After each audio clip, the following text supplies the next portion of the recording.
Yo, it's your boy Ryan, Northwest Sports Fanatics, back at you with a new video. Today is Monday, May 6th, 2024, with your boy Ryan and the Northwest Sports Fanatics. Make sure you guys subscribe to the channel. Smash that like button either now or on your way out. Donate to your boy if you can. Cash App $ ORIONNWSF or the YouTube Super Chat right here. We got some Monday afternoon baseball. Seattle Mariners versus the Minnesota Twins, game number 1 in the set. The first pitch will be here in about 5 minutes. So let's cue the music and I will go over the thumb and the starting lineups. Let's get it.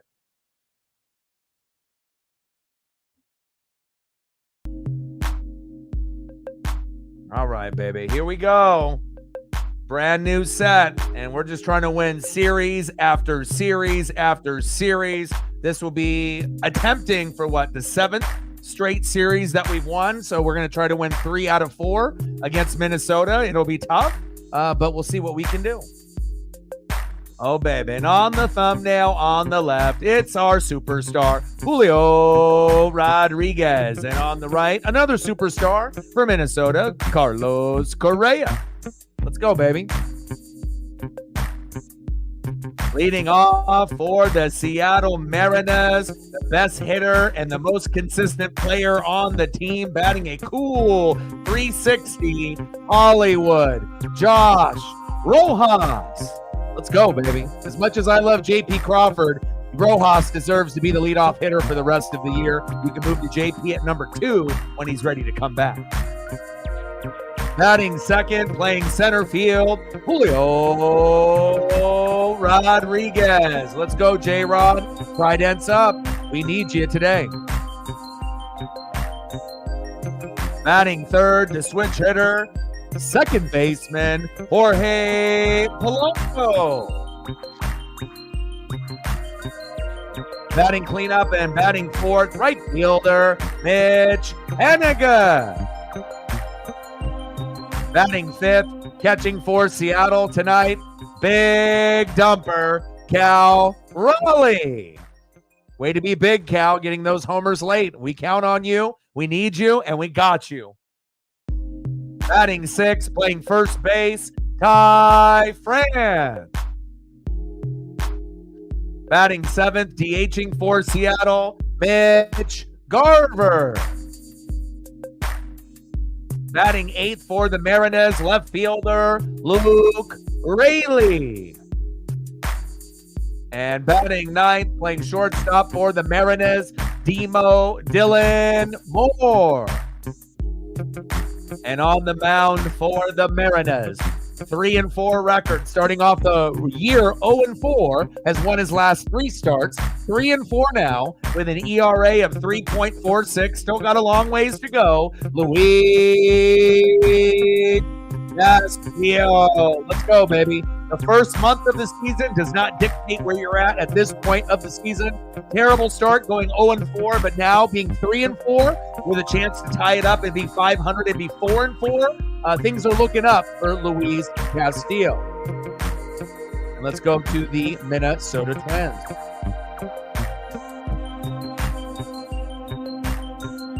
Leading off for the Minnesota Twins, second baseman, Edouard Julien.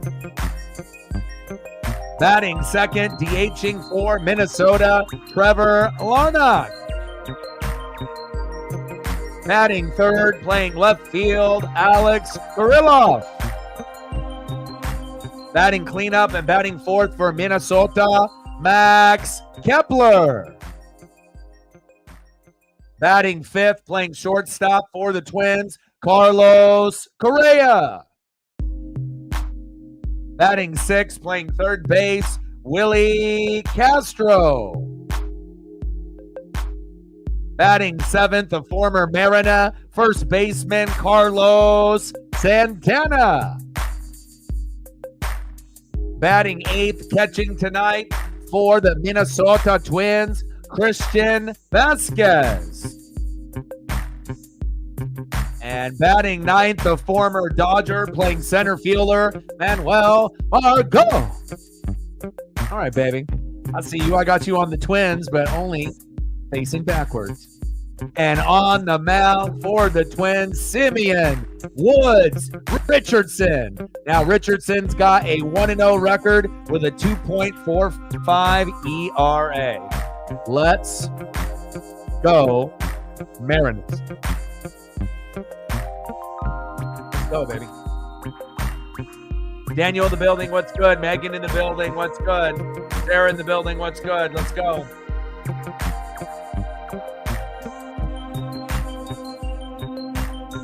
And if you got a Twitter/X account, do your boy a solid and like and retweet the stream for me. That'll get you. That'll get us more people here in the room. And thank you to Megan for doing that. Started off on the stream as well, and it looks like we got some people to do the post as well, like Sarah and Matt, and then with Megan. Appreciate y'all. All right, let me get situated here. And I took a long walk, and it took me a little bit longer to come up with the thumbnail, so I thought I was going to be late because I wasn't able to get a good enough image of a Minnesota Twin player. But luckily, after battling it out over and over and over again, I finally ended up getting a good Carlos Correa image to convert over, and I'm here. Let's go. Let's go, baby. Elliot, appreciate you. Thank you for helping out on that side as well. Fish right down the middle to the outside for a ball for Josh Rojas. Let's go, Josh. Let's go, Hollywood. Pitch on the corner for a strike. 1-1 count.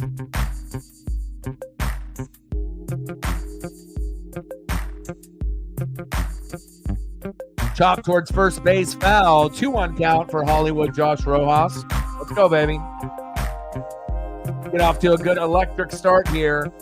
And remember, every single stream we go over mental health, depression, addiction, anxiety. We go through a lot of these things on the daily. Make sure you're making the proper adjustments throughout the day to win the day. Let's go. Pitch is high and outside. 2-2 count to Rojas. Let's go, baby. Let's go, Hollywood. 2 balls and 2 strikes to Rojas.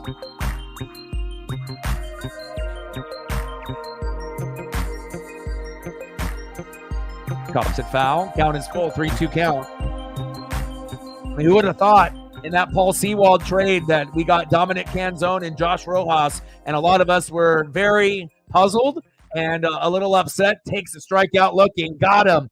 But I think that we ended up winning that trade. I mean, obviously, we still, want to have a dependable closer, and we had Munoz and Sewald. Now we only have Munoz, right? But to get 2 quality players, even though Dominic Canzone is injured right now, it looks like we ended up doing pretty good on that trade from last year.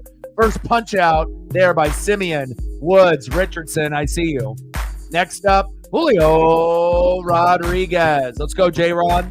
Tridents up. And shout out to all the people watching on Twitter/X as well as YouTube. I appreciate y'all. Reflect in the building. What's good?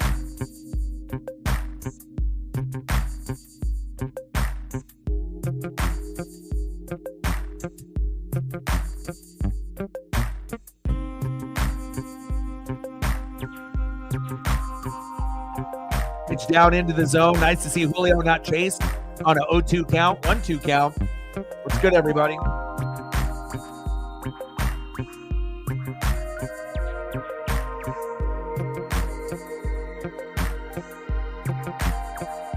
Big swing and a miss. There goes Julio. Not what we want to see early on. Julio strikes out swinging. Hollywood Josh Rojas strikes out looking. Next up, switch hitter, second baseman Jorge Polanco. Let's go, baby. Get off to a fast start. We need to win 3 out of 4. And then if we end up winning, they give him a nice little applause there, standing ovation. And I imagine they'll do that for Mitch Garver as well. But I think Polanco is a little bit more loved in Minnesota than Mitch Garver, since he ended up going to Texas and winning a World Series. Not saying that they don't have love for him, but I feel that Polanco, with the 10 seasons that he had there in Minnesota from 2014 to 2023, that's going to make him a little bit more of a fan favorite than Garver, in my opinion. So Nice little ovation for Polanco at the plate, and hopefully he can step it up and have his revenge tour starting here tonight. Pitch is high, in the zone, 1-0 count. It's all good, Matt. I was going to message you, but I figured you were going to be on your way. And we can get a like and share on the live stream as well, since you're just hopping in. And we've gotten, once you end up doing it, we'll have 4 people, Elliot and Megan, and then a few reposts there, as well as Matt. So I appreciate y'all. Pitch inside in the zone for a strike, swinging a little late, 2-1 count. Let's go, baby.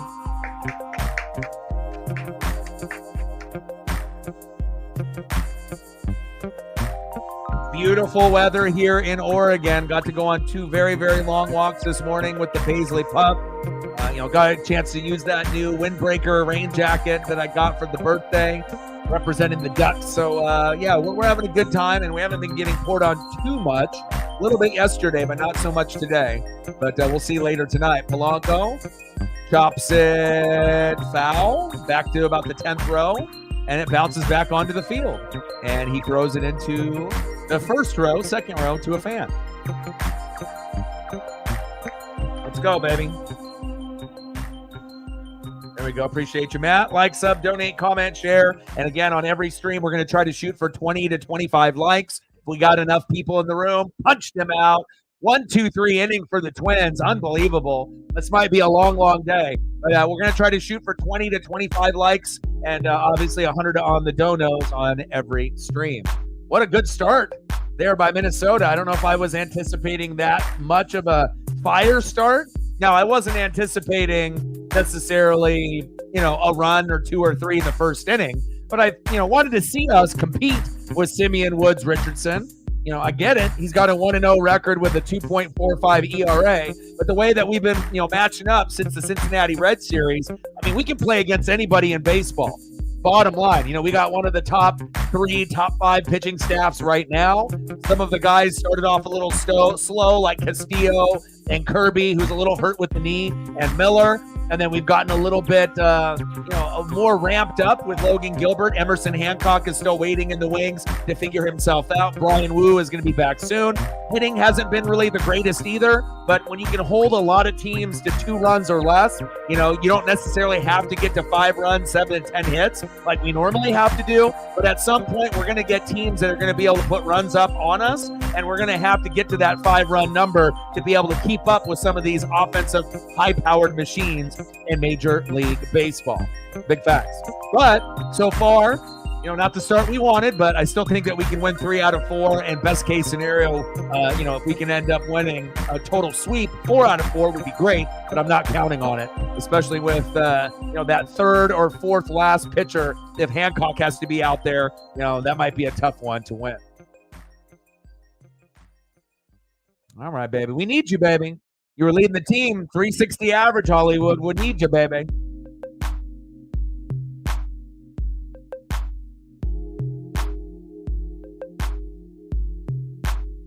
And on the mound for the Mariners, started off 0-4, now 3-4. Won his last 3 consecutive starts, got his ER day down from 1 billion down to 3.46. Luis Castillo. And we're going to need a good performance here tonight. Leading off for the Minnesota Twins, second baseman Edouard Julien. Pitch is high, 1-1 count. Let's go, baby.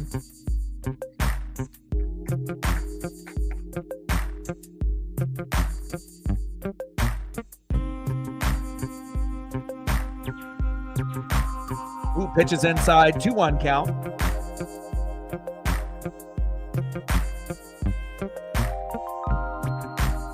Anthony Edwards, obviously, is one of the up-and-coming superstars in the NBA. Hit right back to Castillo.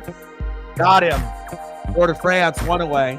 But anytime you can beat the champs, regardless if you're winning at home or on the road, with the Joker, that's very impressive because not a lot of teams can do it. Now, can they end up winning the series against Denver? We'll find out. I'm not going to say no, it's impossible because they did win game 1. So you do got to give them a little bit of credit. Most people thought they, wouldn't win that many games, maybe a 1 or 2 at the most. But again, when you have a superstar that's budding into his prime, if he ends up having a few really big games and they can get the Joker in foul trouble, anything can happen in sports, especially in the NBA, the MLB, the NFL, or the NHL. $5 holla. Appreciate you. We don't want mini Matt Hulk to come out, huh? Stacks on stacks, racks on racks. A little Cactus Jack, bang, bang. Popped up to Rayleigh, 1 away. There we go. Sorry, Edward.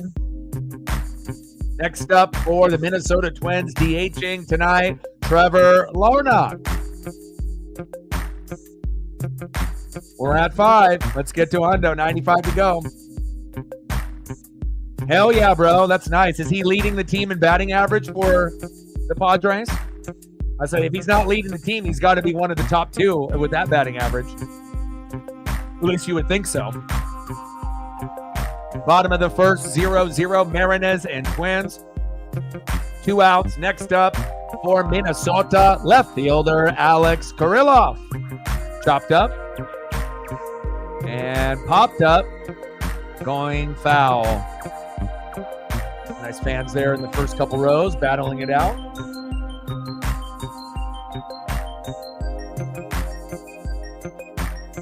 Let's try to get to 10 on the likes as soon as possible. And then once we get to that number, now getting to 15 and 20 should be a breeze. Pitch is high, 1-2 count. And we got 22 people watching right now so far, and I assume that number will climb into the 40s to 60s as the game goes on. So it looks like we hit 10 already. So we got 15 people that are in the room, and then another 7 or 8 on the Twitter side. Punched him out. 3 up and 3 down. So we're already halfway to the goal. We're at 10. We need another 10 more, and then we'll get to 20. What do you want to see for photos, Reflect? I got you.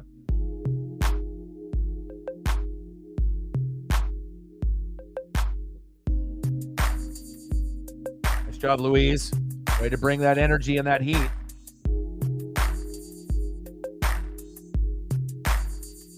Next up for the Mariners, 0-for-0, right fielder, Mitch Haniger. Batting second this inning, 0-for-0, the hero, coming up late with big game-leading or game-tying home runs. Big dumper, Cal Raleigh. One of the best catchers in baseball already. Top 10? Maybe he's higher than top 10. Maybe it's not that crazy for us to say that Cal Raleigh might be a top 5 catcher in Major League Baseball. You tell me. And batting third this inning, first baseman.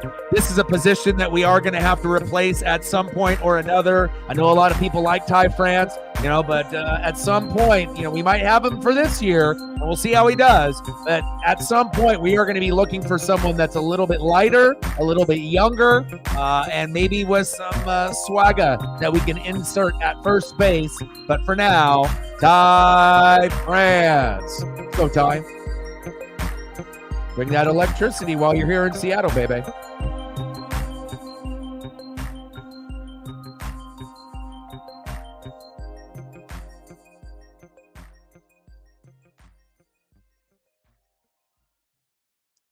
Nice. What do you think the difference is? Is it where he is batting in the lineup? Is it technique? What looks a little bit different? Is he having better guys around him, giving him confidence to get RBIs and to get on base?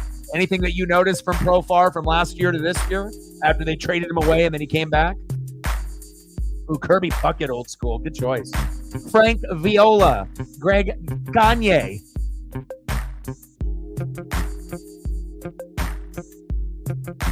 Top of the second, 0-0. Woods Richardson on the mound and Mitch Haniger in the box. 212 average, 4 homers and 18 ribbies for Miach.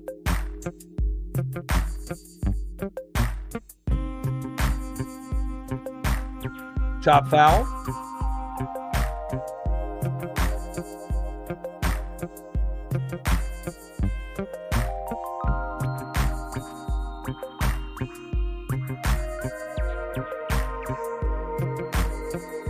Top of the second, 1-2 pitch from Woods Richardson. Pitch is high, 2-2 count. Let's go, Mitch. You're due. You're overdue. Let's go.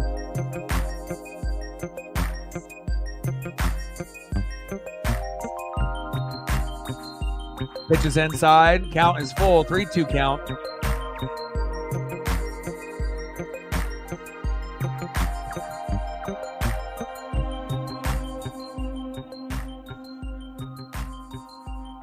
Big swing and a miss. Got him out. Frank Viola, way before your time, Matt. I mean, considering some of us could be your Faja. But if you were actually able to watch a little bit of baseball back in the mid to late 80s, early 90s, yeah, the good old days for Minnesota. Big strikeout in K for Hanniga. Next up, Cal Rawling. That was way too quick. Right to Kepler. And this might be a 3-up, 3-down inning unless Ty France can get something going. Next up, first baseman Ty France. And with Woods Richardson, you're going to have to work the count. You're not going to be able just to swing at the first pitch strike and assume that you're going to get a home run or an RBI or a base hit.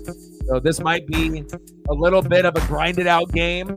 So far, Woods Richardson looks phenomenal. So we'll see if we can get a few base hits, at least by the fourth inning, to kind of work into him a little bit.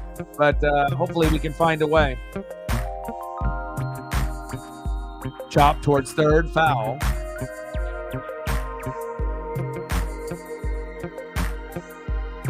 See what we can find here on the Kirby Puckett side.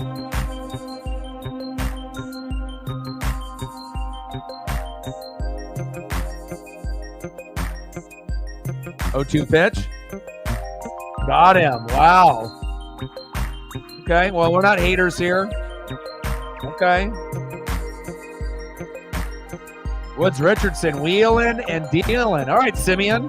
I see you. Let's see what we can find here on the Kirby Puckett side. If we can find anything that allows me to capture, I'm hoping.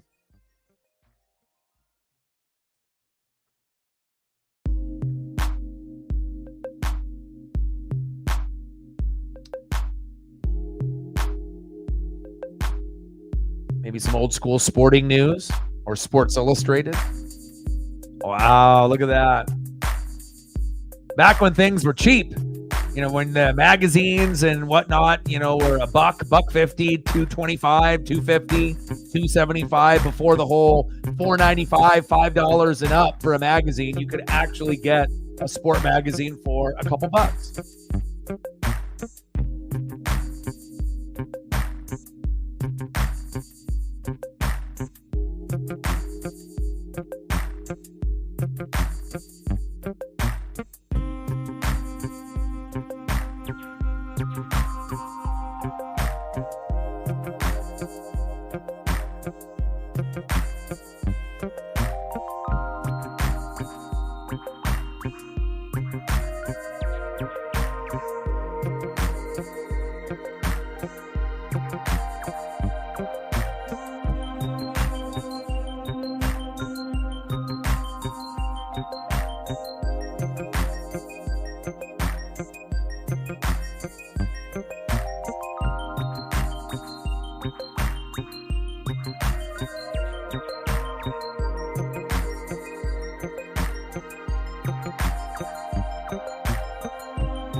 I'll have to do some more digging here as I'm going through a lot of the Kirby Puckett images, but at least a couple old school ones there. Next up for the Minnesota Twins, right fielder Max Kepler. 293 average, 2 homers, and 11 ribbies in 2024. Bottom of the second, 0-0 Mariners and Twins. Go Castillo.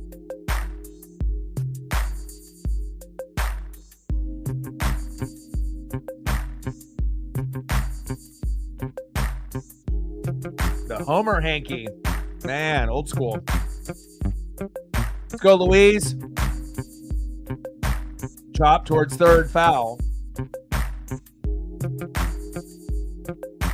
And And the Minnesota Twins have a phenomenal record, just like the Seattle Mariners do, right? They're 19-14, 8-7 at home.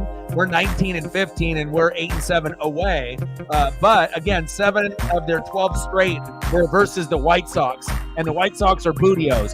So I don't want to shit on Minnesota's parade, thinking that they're not a good team. You still had to get those dubs, against the White Sox. I mean, it easily could have been where you got cocky and then they ended up finding a way to win some of those against you. But still, anytime you can beat up on a team and sweep them or win a majority against them, even if they are at the bottom, Oakland A's or a White Sox or a Nats or whoever it may be, still it's easy to get complacent and play down to someone's level instead of, matching up to the expectations and being excited about a matchup, just going in thinking that you're going to win by a shitload.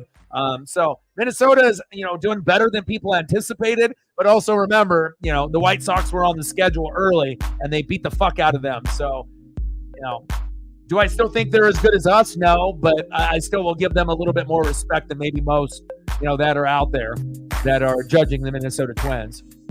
Chop foul.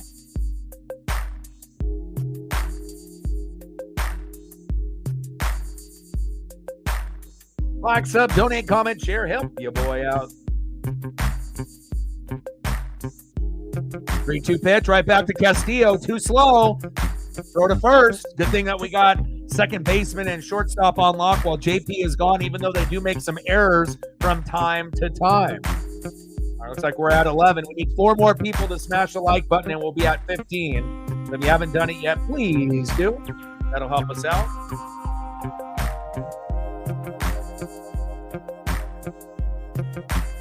Next up for the Minnesota Twins, shortstop Carlos Correa. At 263, so he's not number 1 on the team in batting average, but pretty damn close. He's up in the top 3 for Minnesota and one of the more popular players playing for the Twins.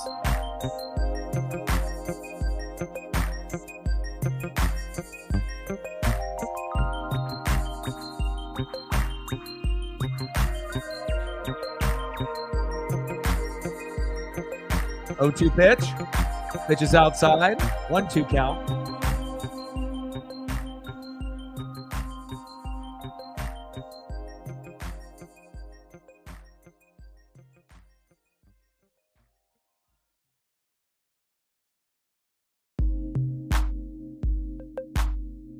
I know Byron Buxton in the lineup, one of the bigger names that really hasn't lived up to his full potential just based off injuries year in and year out. But normally when he's in the lineup, he's going to do something, at least something offensively or defensively. He's kind of a splash player, but consistency has been an issue for him as well as his health.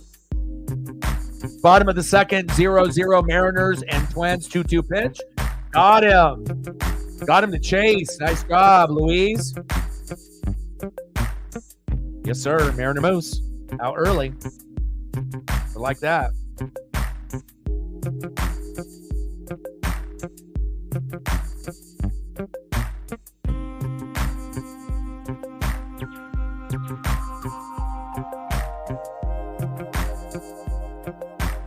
Big swing and a miss to Willie Castro. Let's bust out the Mariner Moose early. We don't got to wait to the very end. Let's go.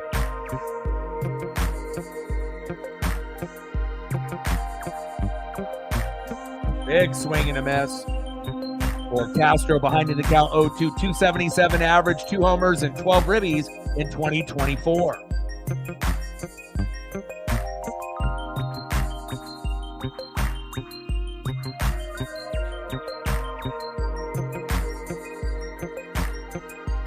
Six Huskies on the box. I love that. That sounds great to me. Well, I think better could have been if I could have got Michael Penix Jr. in Rome to come join the squad, or Polk. End of the second inning after that pop-up. Next up, Mitch Gava and company. Let me see what else I can find on the Minnesota Twins side for you real quick here.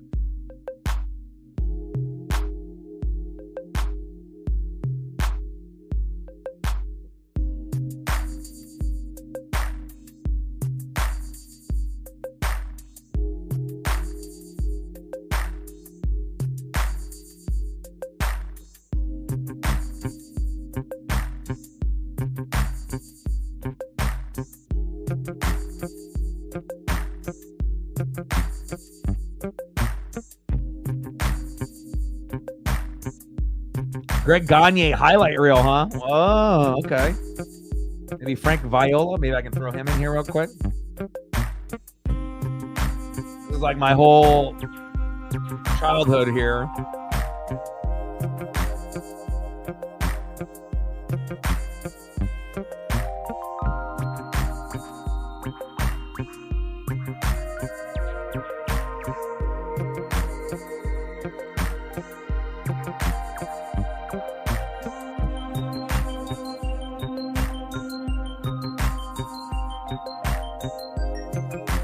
Man, now it's like showing me the old school Frank Viola cards and whatnot. Wow, old school.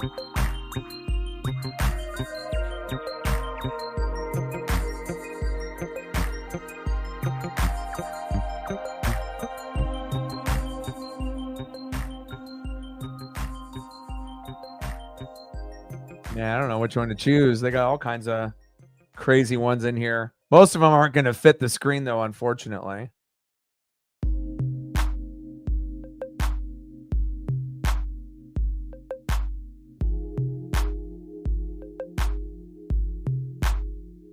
But I'll keep trying.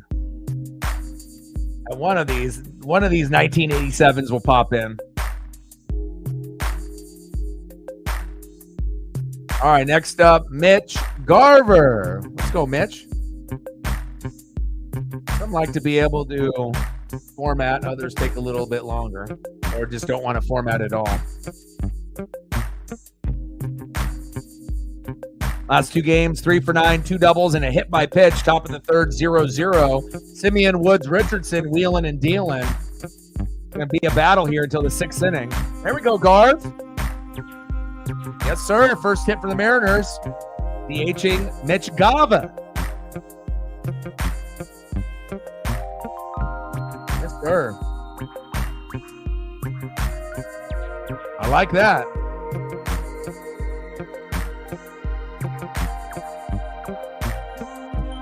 All right, no worries. Take care. I'll be here for, all week. So anytime you feel better, come through.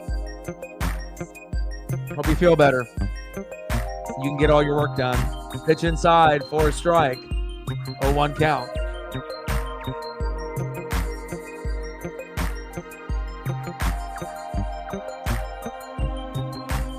.230 average, 1 homer, a few ribbies for Luke Rayleigh going into 2024 here.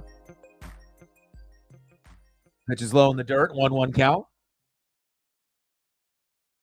Let's go, Luke.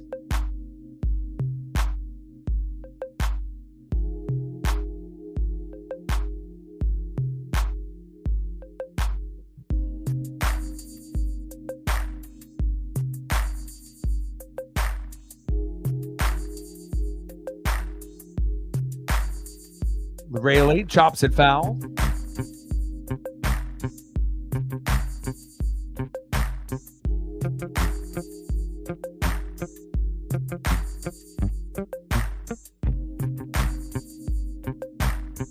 .6% chance of the first pick. That'd be really sweet if we could get it. Or even if we don't get it, if we just hit on the pick, and then we can get someone to come in to help us win. So big swing and a miss. Beautiful slider there. Luke Rayleigh, sit down. Ooh, Kayam Yofaja. Next up, shortstop, Demo, Dylan Moore. Let's go, Demo. Got to find a way to get a few hits consecutively to start a little bit of a run. But the way that Woods Richardson has been pitching so far, we might have to wait until the 6th inning until he goes out. And then it will be a 3-inning race, a sprint, to see who can get the most in the 7th, 8th, and 9th. And hopefully we can end up winning this game 2-1 if it ends up being low scoring. I don't mind games that end up being like 5-4. You get a little bit of everything in a game like that. You can still start off slow, have a good pitching duel, and then have the starters go out, open it up for the bullpen, maybe a home run here, a home run there, a couple ribbies. But every game is going to be set up a little bit different, just like the lineups. And this is our first trip to Target Field. Hopefully we can find a way to win 3 out of 4 here. Big swing and a miss, behind in the count, 1-2.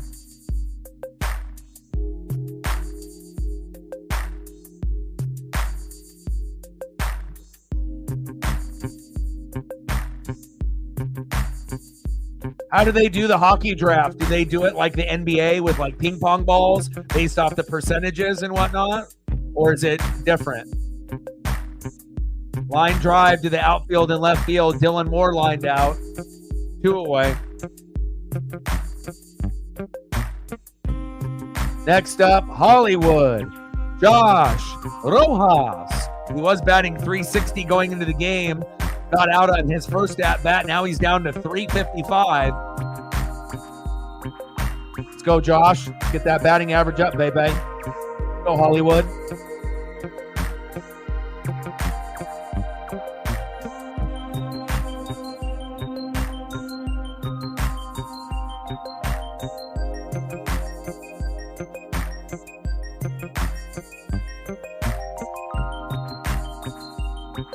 Top of the third, 0-0, Marinez and Twins. Pitch right down the middle for a strike to Rojas. Rojas has been taking a lot of pitches as of late, getting to kind of see how they're going to be able to pitch to him. And I don't honestly mind if he's going to strike out once in a while by just taking pitches, looking. At least he's understanding what's coming at him and just swinging recklessly like Julio, game in and game out. Again, getting struck out swinging hurts, and sometimes getting struck out looking is worse, depending on where the pitch was. But I think you can live with getting punched out without swinging more than by swinging, and swinging wildly and striking out over and over and over again, with taking big swings and misses. And there's another one.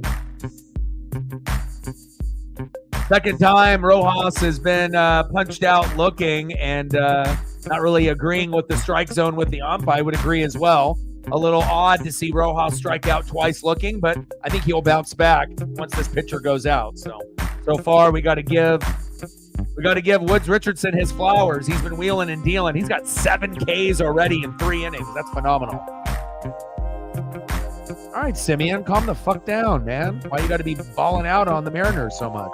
Golly. 3 innings pitched, 1 hit, no earned runs, no walks. That's the big one. And 7 Ks. My goodness.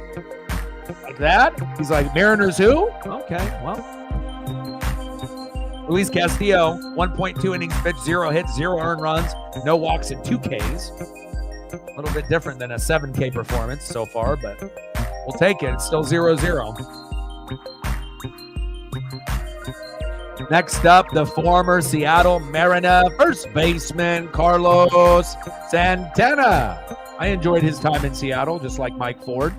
Kind of a bigger DH, that can come in there and do a little bit of damage from time to time. Batting second this inning, 0-for-0, catcher Christian Vasquez. And batting third, the former Dodger, Manuel Margot. Dodgers on that photo. And the only photo I could find of him that was halfway decent with him in the Twins uniform is this one, to his back. You can at least see his name and his jersey number, but no face. So I figured I'd put both. Go, baby. Find a way. We got to get Simeon Woods Richardson out of the damn game. Let's go, Mariners.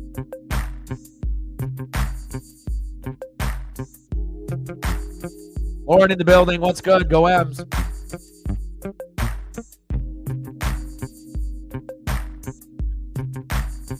Yeah, maybe Lauren knows. Lauren, how does the NHL draft work, Lauren? Like when the teams get the picks, like obviously there's going to be a certain amount of percentage like in the NBA, but they do like the lottery balls. And then if your ball gets picked, right, then it tells you what pick that you get. On the NFL side, right, if you have the shittiest record, right, then you're going to end up getting, the top pick, and it goes that way. The better you are, the worse you're going to get. Go to first. Got him. Santana's slow as shit, right? But like on the Major League Baseball side and the NHL side, how does that work? Do they do it like based off overall record, or do they got a ping pong system over there as well? I mean, I don't really go out of my way to watch a whole lot of the MLB draft or the NHL draft. I mean, I'll catch highlights every year when it happens, but the whole process, I haven't really dug deep into, how the teams are getting these particular players. I know how it works on the NFL side and then the NBA side with the lottery, but someone needs to look that up and educate your boy. Let me know. Castillo pitches outside, takes a strike ahead of the count 0-2. Seems like this may not be Angel Hernandez, but he's definitely giving a lot wider of a strike zone than traditional pitchers that we've seen. Stuff a little bit to the outside and inside. He's calling that strike zone a little bit bigger. Popped up to right field to Haniger, 2 away.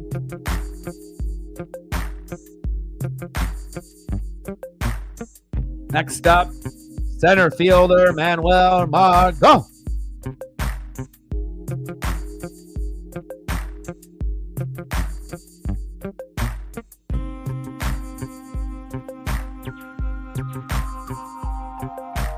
Pitches in the zone for a strike, 0-1 count.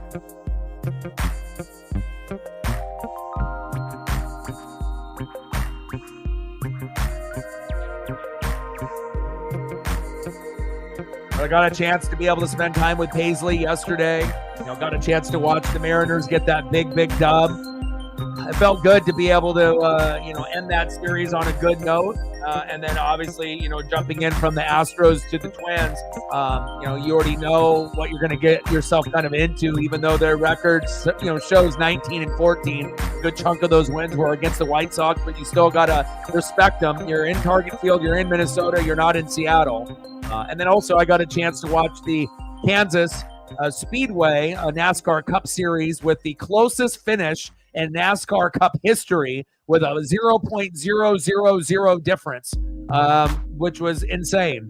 And, Kyle Larson definitely got one by Buescher right there at the very, very end, but there was a huge rain delay. So the beginning of the race was supposed to start around noon. The beginning of the baseball game against the Stros started at 11 Pacific. But by the time the race ended, it was like 6:30. So it had a couple hour delay, but it was damn well worth it. Throw to first. Got him. 3 up and 3 down. PJ in the building. What's good?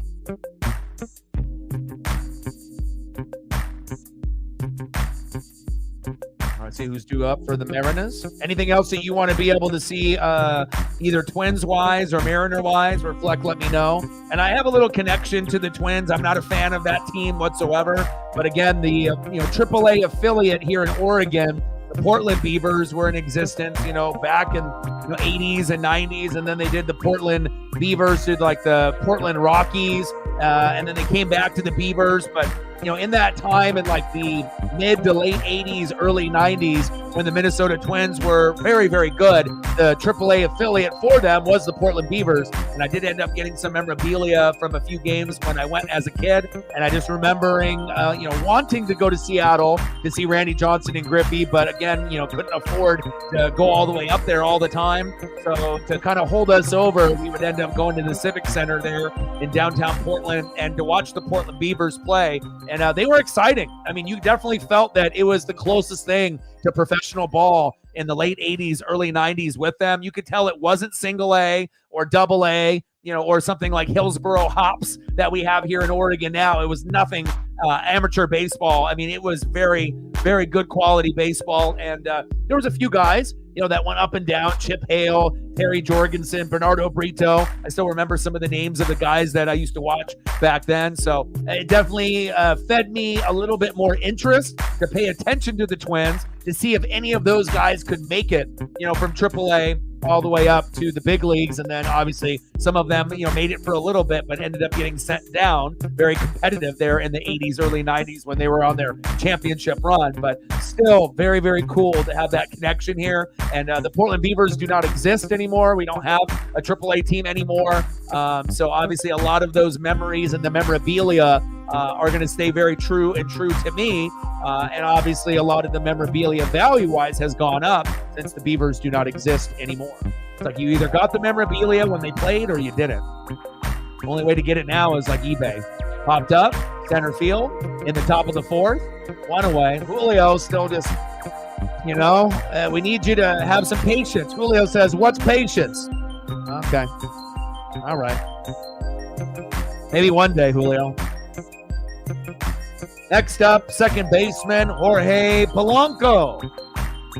But I am proud that at least he's connecting with the baseball now. He might not be able to get home runs as often as we want, but he's been getting a lot of singles and doubles, and that's been helping us win. So pitch right down the middle from Woods Richardson for a strike.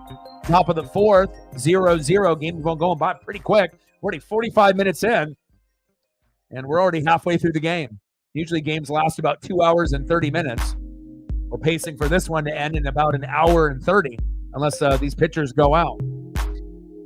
Chip Hale, yeah, and I used to get the cards. Odin in the building, what's good? Let me know what's going on Monday Night Raw. But they used to do, cards for the players, back in the day, and that was one of my favorite things to collect back then. So even if it was Portland Beaver cards, anytime they had like a card giveaway day or a mini bat, I was always, begging my dad to go and whatnot. And luckily I got a couple baseballs. They had a Maurice Lucas Celebrity All-Star softball game, which I still have the newspaper clipping, and we wanted to be able to meet Maurice Lucas. And luckily, me being a kid, spraining my ankle and getting a ball in that game. And then at the end of the event, you could end up getting autographs from some of the MLB players that were there, like Steve Sachs, and a few others, weathermen like Ed Whalen. There was just a number of randos that were there in that celebrity softball game. But I still got the Maurice Lucas autograph on one of my baseballs, and it's pretty much autographed by 10 or 12 either former players or quote unquote celebrities and whatnot. And then I ended up getting, a few weeks later, I sprained my ankle again, and I got another foul ball, and I got that one signed by one of the players as well. I'll have to go and look.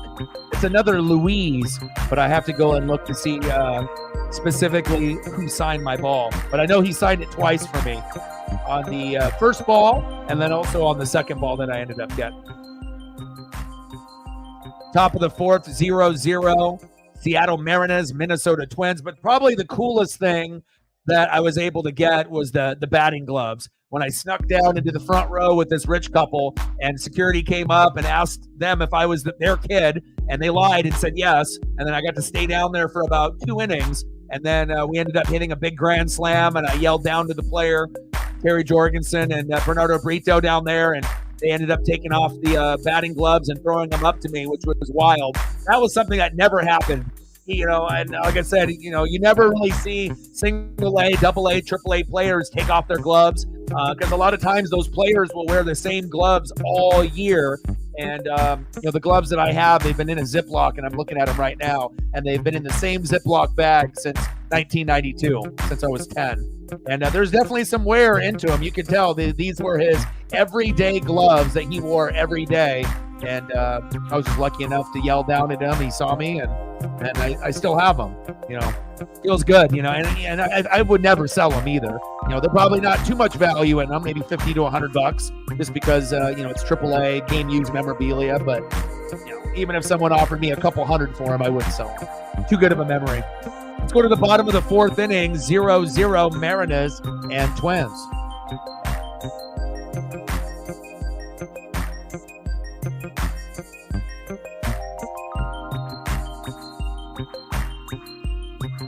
Next up for Minnesota in the bottom of the fourth, 0 for 1.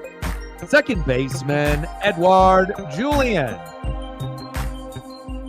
Batting second, DHing for the Twins, Trevor Larnach. And batting third, 0 for 1 with a K, left fielder, Alex Kirilloff. Let's go.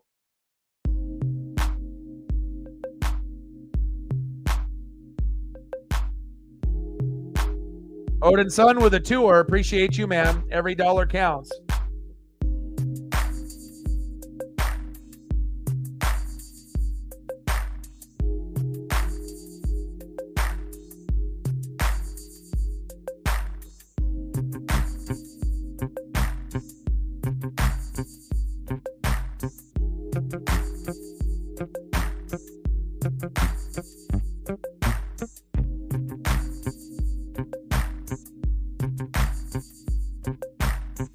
$2 dono. Appreciate you very, very much, my guy. Stacks on stacks, racks on racks, a little Cactus Jack bang bang. Let me pull up the graphic that you sent me, and I'll be able to pull that up here. Bottom of the fourth, 0-0 Mariners and Twins, 0-1 pitch. Big swing and a partial chop on that baseball there by Edward Julian. 210 average, 7 homers, and 14 ribbies in 2024. Now, keep me updated on Monday Night Raw, Odin. Let's see if I can pull up this graphic that you sent me here, too. I'll send it to Matt. Strike 3. Let's go, baby.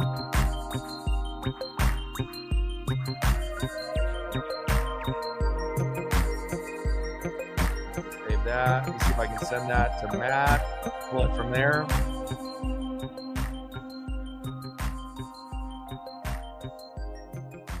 Lauren helping out with the share. True North Trident. Appreciate you. Thank you for the share there on the Twitter/X. Appreciate y'all. Let me see if I can pull this up here real quick. You got tickets for this concert already? Top of the 4th? Nah. Bottom of the 4th, 0-0. Good pitching by both so far, Richardson as well as Castillo.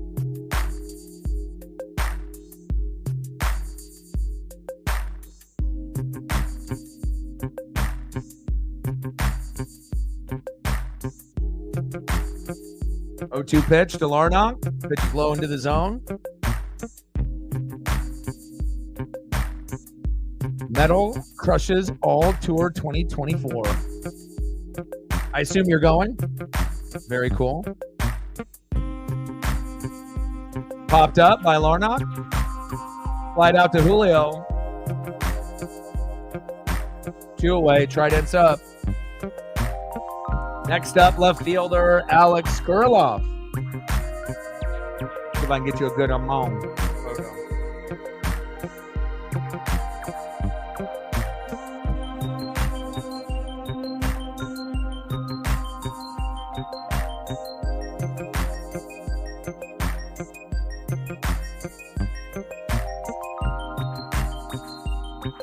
If that graphic didn't go full screen, let me do you a solid here. Appreciate your $2 holla, and I had to give you a fire little HD 4K jump off there. Appreciate you, my guy.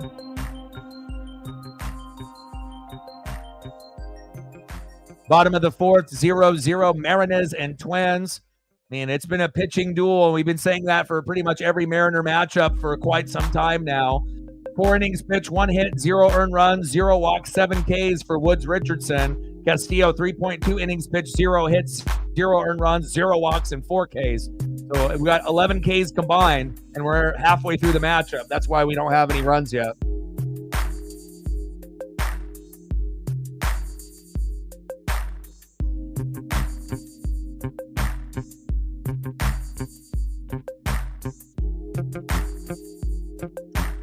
There we go, baby.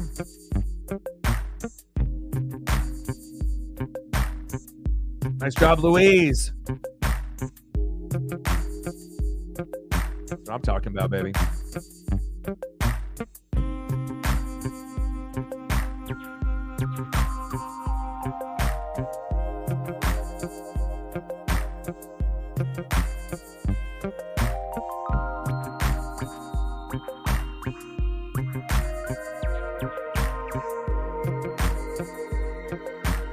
End of the 4th inning. We're knotted up at 0. Now we have a whole new ball game here from the 5th inning on. Let's get something started here, baby.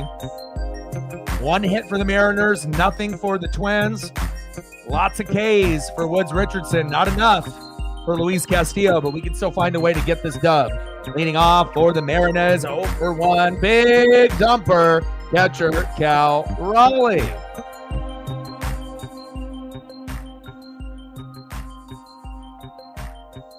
Batting second, playing first base, Ty France. 0 for 1 with a K. Let's make it 1 for 2. And batting third, 1 for 1, DHing for Seattle, Mitch Garver. Let's go.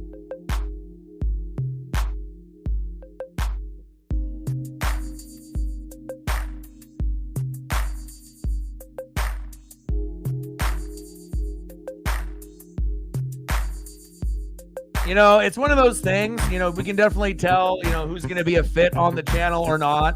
And it's one thing where you get people that are going to be like rude or cruel, and those are going to be easy to boot right out of the gates, just based on what they type. And usually you can tell how old someone is based on how they type and what they say, as well as their grammar and punctuation and whatnot. But again, I don't, we have people as young as 10 to 12 and as old as 90 on the channel. But, sometimes things need to happen for a reason. And the Hollywood Hogan boot sometimes has to come out. We don't need any spamming in the chat, for this nonsense, like every second or third chat, the same person pretty much saying nothing relevant. So Hollywood Hogan boot. 2-0 pitch. Pitch is outside. 3-0 count. Let's go, Cal. Hero last night against the Houston Astros to give us that walk-off, lead-off home run. Not necessarily walk-off, but a lead-off home run to be able to, give us that lead. And we were able to hang on after that to end up winning the matchup. So taking 2 out of 3. We could have swept the Houston Astros, but again, it's very hard to sweep teams nowadays as it is. But we've won, 6 straight series, and we're trying to go for number 7. And it all started with the Jonathan Clase call-up when we started with the Reds. We're not going to be able to sweep every single team, but if we can win series, that's what we're able to do to show off our top 5 pitching staff. We just need the hitting to improve on the daily. And we still got a lot of injuries that we're battling through as well, but we're still finding a way to be in first place, and we're still finding a way to be pacing for about 95 to 100 wins right now. So looking pretty good. Cal Raleigh with a walk. We like that. All right, Cal's going to first. Next up, first baseman, 0 for 1 with a K, Ty France. Let's go, Ty.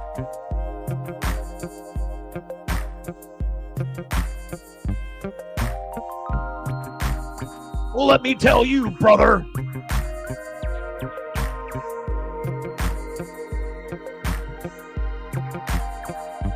And nice to see the Dallas Stars beat the Vegas Golden Knights in Game 7. It's been kind of their nemesis, the David to Goliath. Being able to finally took them to Game 7, but they finally were able to eliminate Vegas. Vegas wasn't as good as they were last year, but still they're a very dangerous team in the playoffs. And excited that Dallas was able to get past their rival there in the Vegas Golden Knights. Good for them. Are they good enough to win it all? I doubt it, but at least for now, they're happy to move on to round 2. But I'll tell you, that NASCAR Cup race last night with Kansas was amazing. I think I've seen more close finishes ever this season compared to any season I've ever watched. I mean, yesterday's finish was literally the closest finish in NASCAR Cup history. When one guy went, you had to do a photo finish, and it was literally inches from the winner. They said it was a difference between 0.00000, maybe 1, from between the winner, which was Kyle Larson over Chris Buescher. Crazy. I feel bad for Buescher too, because he had it, but those Hendrick cars, you never can count them out. Lost the baseball there into the dirt. We'll take that easy bag. Runner advances to second. Right, yeah. Yeah, it's like your Devils and our Kraken could get shit together. That would be nice. Top towards third, foul.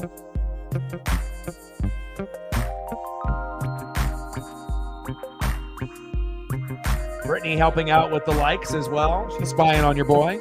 Appreciate that. Sarah, Megan, Elliot, Matt, True North Trident, Lauren, and Brittany helping out on the Twitter/X. I appreciate you guys very much.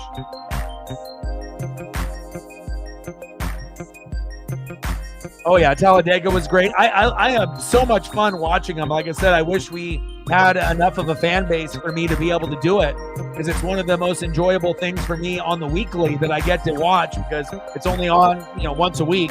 I mean, unless you're counting the trucks or the Xfinity series, which I occasionally will watch from time to time, depending on the Mariners and what else we got going on. But obviously I know more of the names and I'm more familiar with the Cup Series, but I am starting to learn more of the sponsorships and more of the names on the Xfinity and the trucks. And, I enjoy it. It's just racing is in my blood. I like it. I've always liked it. I like, it's like probably the only sport where the more sponsorships they have, it doesn't bother me. Like when you watch it on MLB or the NBA or NFL or NHL, you see all the like extra company names on the jerseys and you get fucking annoyed. You're like, what is this? Like NBA jerseys got like Tide and fucking like Panda Express and all kinds of fucking like, patches on their jersey. It's just stupid. I get why they do it though. It's for money and to promote, right? But again, like on a car, that's where it's supposed to be, right? You're supposed to have a lot of decals on the car, and the more that you have, sometimes the cooler the car will look, depending on the placement of the decals. So I feel like that is like the one place where you can put a shitload of money and people don't really get upset with brands on the cars. It's actually something that we look forward to as NASCAR fans in general, representing those brands. I mean, I know that when Tony Stewart was doing the Home Depot, I found myself at Home Depot from time to time. Why the hell was I there? I don't know, but I was there because I enjoyed Tony Stewart. So sometimes you'll have a little connection, to the driver and their particular brand, and sometimes you'll end up going to that particular location just to show unity with the driver and the brand and the number. I think we've all done something like that before. Or when Dale Jr. was Budweiser 8. Did I go out of my way to go get Budweiser for Dale Jr.? Fuck yeah, I did. Do I drink Budweiser now? No, I don't. But I did back then. So, obviously, you get the right brand with the right driver. It could definitely be a match made in heaven. Top of the fifth, 0-0. Mariners and Twins. Runner at second, 2 away. Pitch low in the dirt by Woods Richardson, 2-1 count.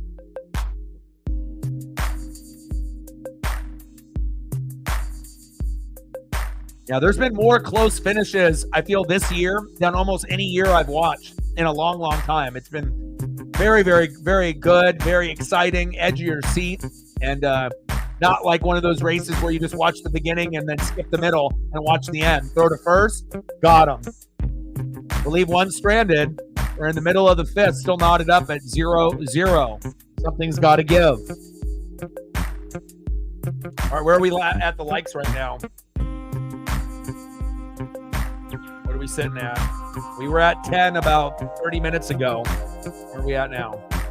Hopefully we're at like 11 to 15, somewhere in there.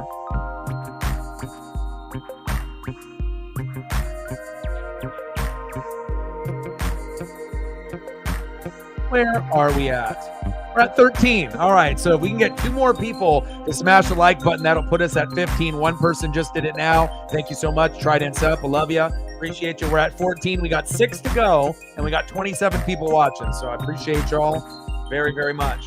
Let's go. And we're at 7, 93 to go. Next up for the Minnesota Twins. Next up, 0 for 1, right fielder, Max Kepler. Batting second, 0 for 1 with a K, shortstop, Carlos Correa. And batting third, 0 for 1, third baseman, Willie Castro. Let's go Mariners. Let's take a quick look at the stats here.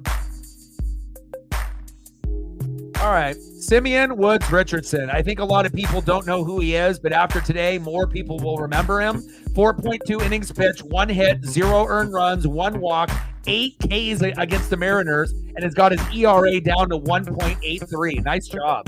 Came into the game with a 1-0 record with a 2.45 ERA, so he's already lowered it to 1.83. Nice job by Simeon Woods Richardson. And on the flip side, let's look at Luis Castillo and see how he's matching up. Not as good as Woods Richardson, but he's still holding his own.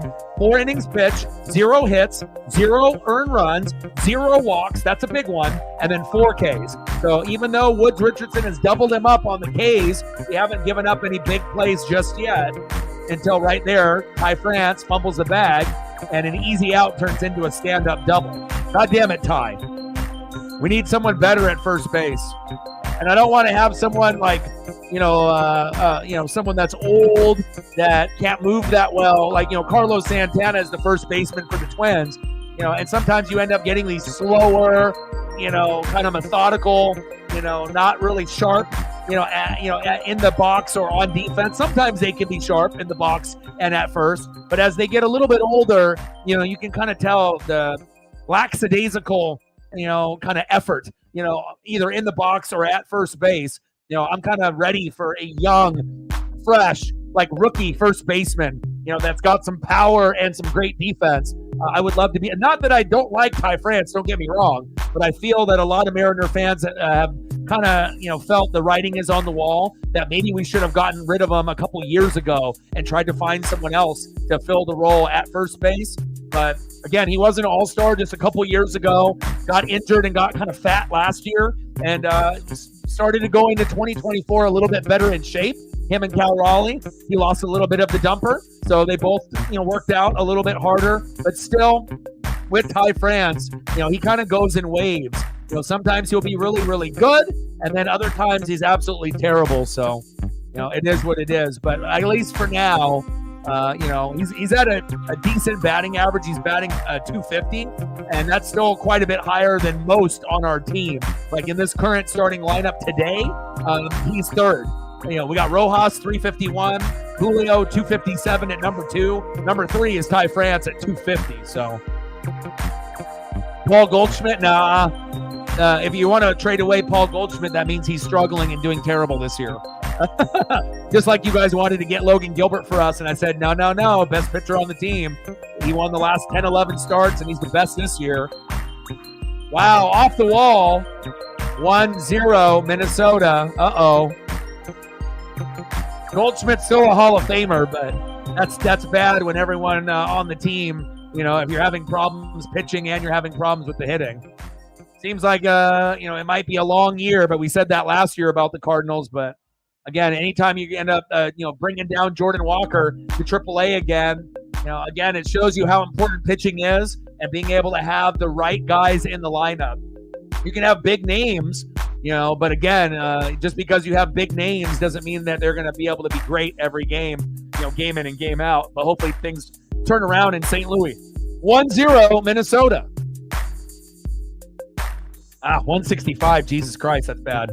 But, the Mariners are normally batting 200 to 220 as a team, just like last year. So a lot of our guys are batting under 200 also.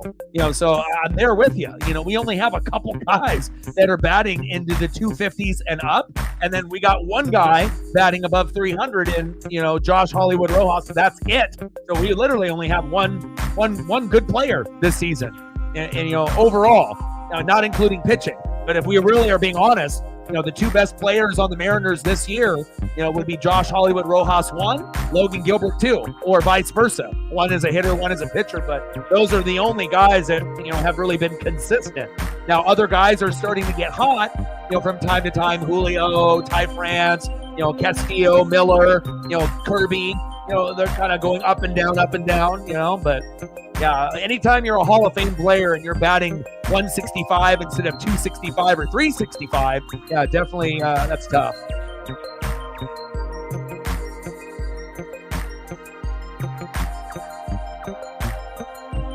So pitching is doing pretty good for you guys, but now the hitting sucks. Go figure. It's always one thing or another. But you got to have a complete effort in sports. You got starting pitching, bullpen, closer, and then you got to be able to have some, contact hitting, singles and doubles, and then you got to have power hitting, to get you those RBIs, and if not an RBI, a home run. So bottom of the fifth, 1-0 Minnesota with a runner at second.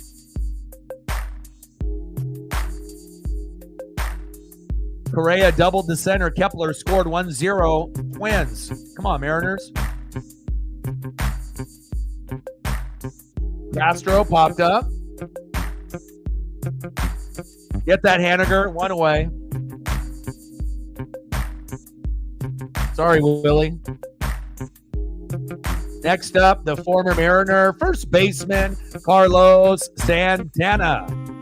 I enjoyed Carlos on the Mariners when he was there briefly. He would strike out a lot. And a guy that will play first base or DH, just kind of like a Mike Ford. They got big legs, big power, big arms, a lot of strikeouts, but when they connect, they can go yard. And that's what you just have to hope, that when you have a player like that they can get onto a little bit of a hot streak and then get you somewhere between 20 and 35 home runs to make their value sufficient enough to be on that roster. Bottom of the fifth, 1-0 Minnesota. Runner at second, one away. 1-0 pitch from Castillo. Pitch is outside, 2-0 count. Got to stop the bleeding here.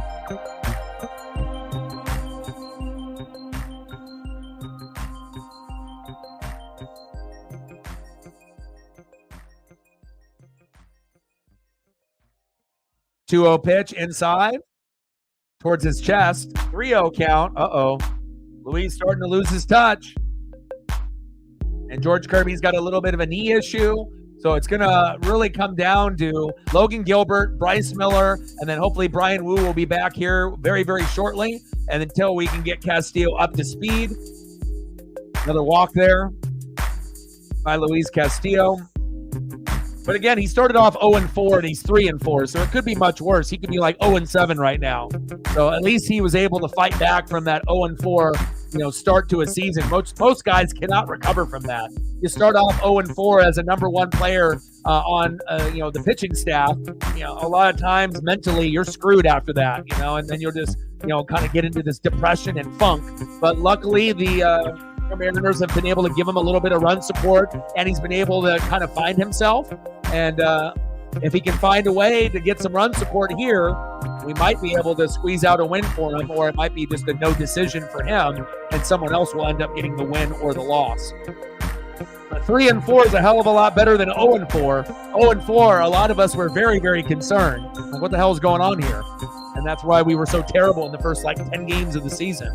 But now we're, about 35 games in, and we're starting to kind of realize who we are as a team here. So 35, 36 games in. Next up for the Minnesota Twins, 212 average, 1 homer and 5 ribbies, catcher Christian Vasquez.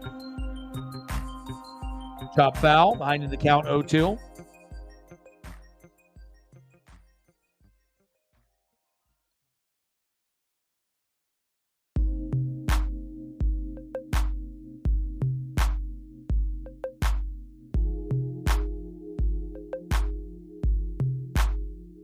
Big swing and a miss. Got him. There we go. 2 away. A strikeout for Castillo, baby.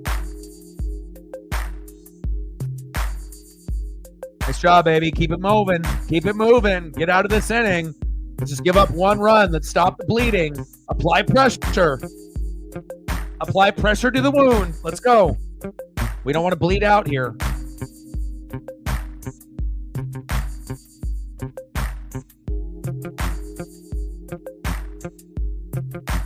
Next up for the Minnesota Twins, former Dodger Manuel Margot.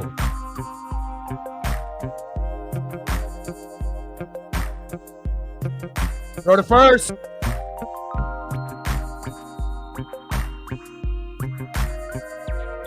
There we go. Nice job, Luis.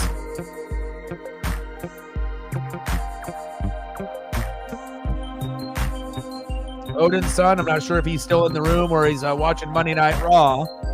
I'll throw up a couple photos here for him, and then reflect anything else you want to see. You let me know. I got you.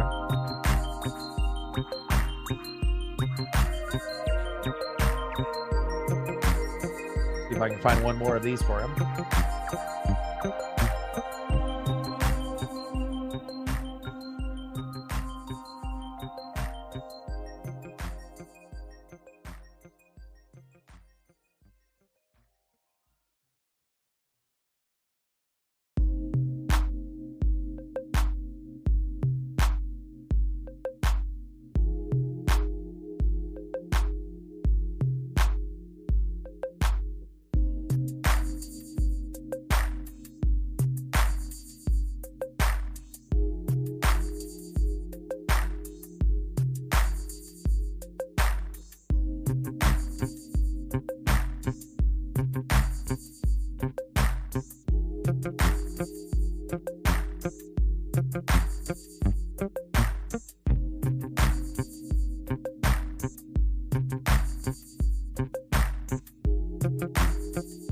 Hellfest.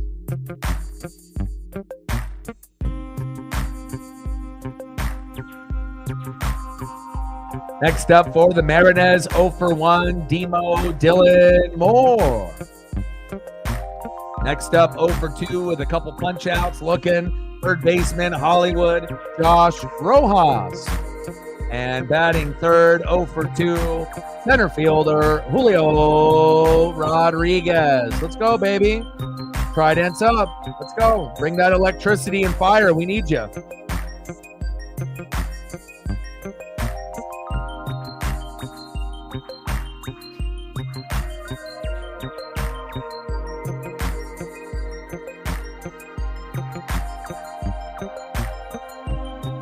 Let's go, baby. Top of the 6, 1-0 Twins. Keep fighting. Let's go, Demo. We got to give a lot of credit to the Minnesota Twins and their pitcher, Simeon Woods Richardson, wheeling and dealing. Big swing and a miss. Behind you the count 1-2. Demo, 197 average, 2 homers and 6 ribbies in 2024. We just got to get this fucking guy out. And then once we get Simeon Woods Richardson out, then we can start raking. Let's go. Pitch outside, 2-2 count. Come on, Demo. Bring that electricity. We need it. Be the unsung hero. Get a rally started. You look so fresh and so clean. Let's go. 2-2 pitch. Popped up.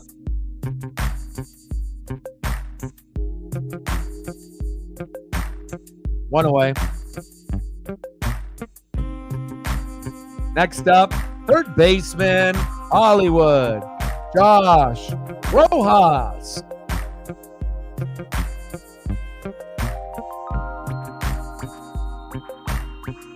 Come on, Josh. We're going to need you. Get a rally going, baby. Let's go. Rojas connects. He's like, I'm not striking out this time around, but popped up to center field. 0 for 3 for Rojas today, but that's very unlikely. Doesn't happen often, and he's still going to have at least one more at bat, hopefully 2, to get us back into this game.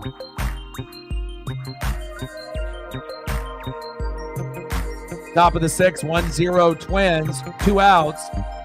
Next up, center fielder, Julio Rodriguez. Let's go, J-Rod. Pitches inside, 1-0 count.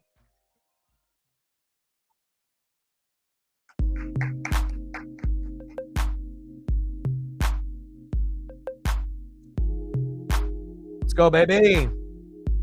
Pitches inside, he jammed him, popped him foul, 1-1 count.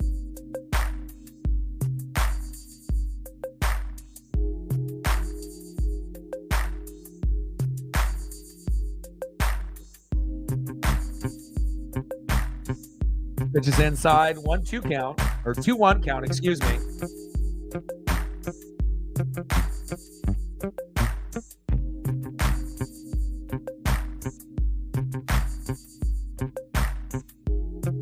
Julio smacks it.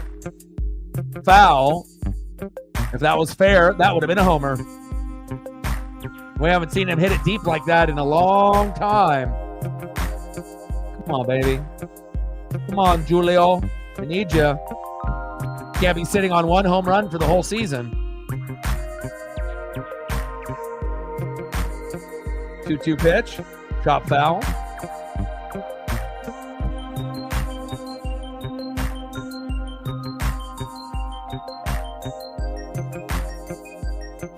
Let's go. 2-2 pitch. Julio pops it back. Fantastic souvenir for someone there in Minnesota.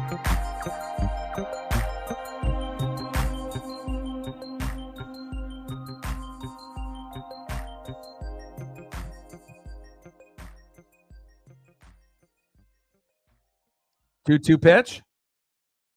Pitch is low in the dirt. Count is full.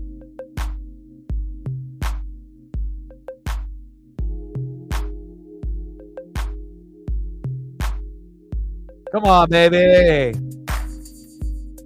Go, Julio.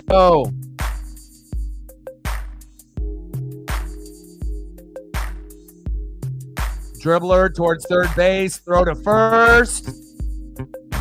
Got him. This is my first time watching Simeon Woods Richardson, and I'm fucking impressed.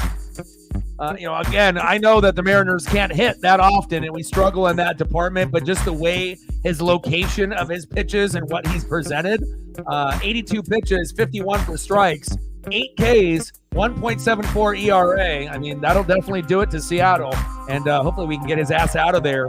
We'll probably have to wait one more inning because he's only had 82 pitches. We'll have to wait till he gets to 90 to 100 for him to go out. So maybe one more inning. And then hopefully it's still 1-0 at that point, and then we can find a way to, scrap this game and find a way to get to 2-1 and find a way to maybe win in the 9th or the 10th. That's going to be maybe the only way we win this.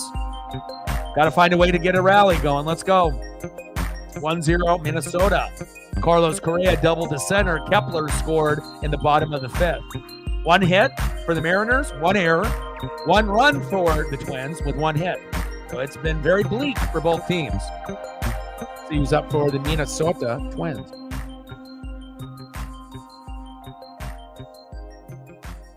Next up for the Twins, 0 for 2 with a K, second baseman, Edouard Julien. Batting second, 0 for 2, DHing for Minnesota, Trevor Larnach. And batting third, left fielder, 0 for 2 with 2 Ks, Alex Kirilloff. Let's go, Mariners.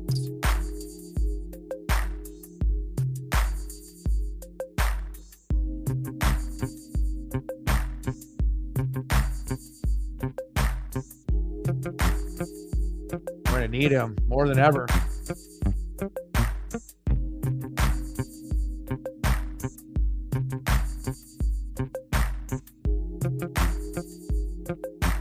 Come on, baby.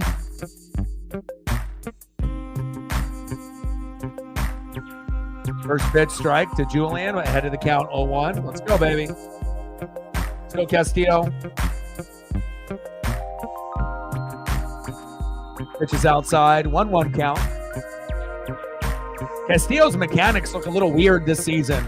And again, probably just trying to find the proper rhythm, with his mechanics and just getting into a groove and, trying to have that confidence.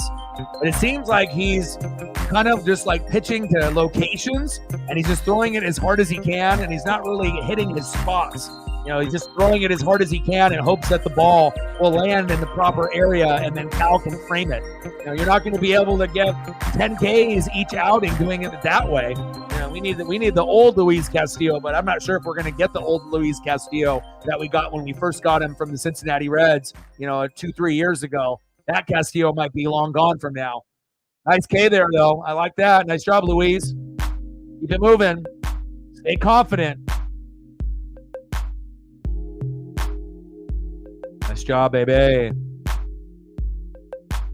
6K for Luis Castillo, 8 for Woods Richardson. There we go.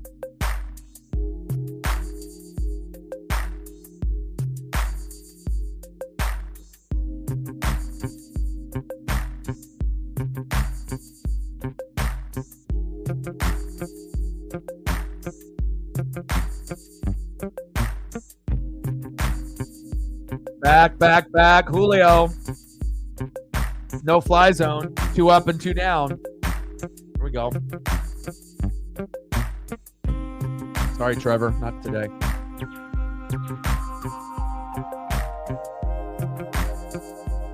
Next up, left fielder, Alex Kirilloff.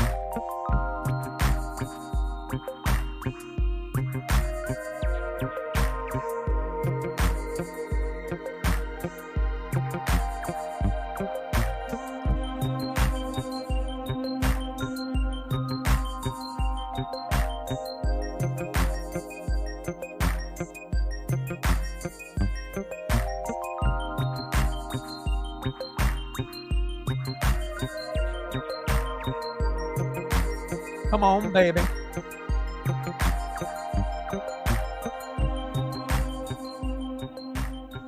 One ball and 2 strikes with 2 outs to Kirilloff. Let's go, baby. Bottom of the 6th, 2 outs. There we go. Kirilloff struck out swinging. Let's go.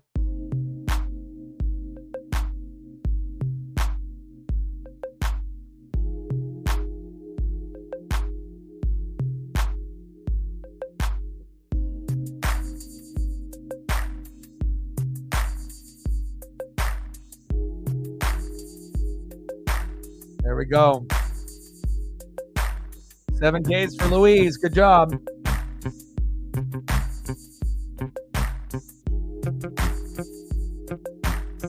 Way to get out of that, Louise. Still in it here. End of the 6th inning. Let's go to the top of the 7th, and now it's a whole new ball game here for the 7th, 8th, and 9th inning. Woods Richardson still at 82 pitches, though. We'll see what they do with him. Hopefully they fucking bench his ass, and we bring in some shitty bullpen guy. All right, yeah, they're gonna put him to the bench. Jax is coming in. This is good shit. They could actually have him go for another inning if they really wanted to. Right? He's only 82 pitches in. We could have him go for another inning, but that might be good for us, depending on who comes in for him. Jax, it sounds like. Next up for the Mariners in the top of the 7th, 0 for 2 with a K, second baseman, switch hitter, Jorge Polanco. Let's go, Jorge. Batting second this inning, right fielder, Mitch Haniga. And batting third, big dumper, catcher, Cal Raleigh. Let's go, baby. Bring that electricity to that bat. We need it.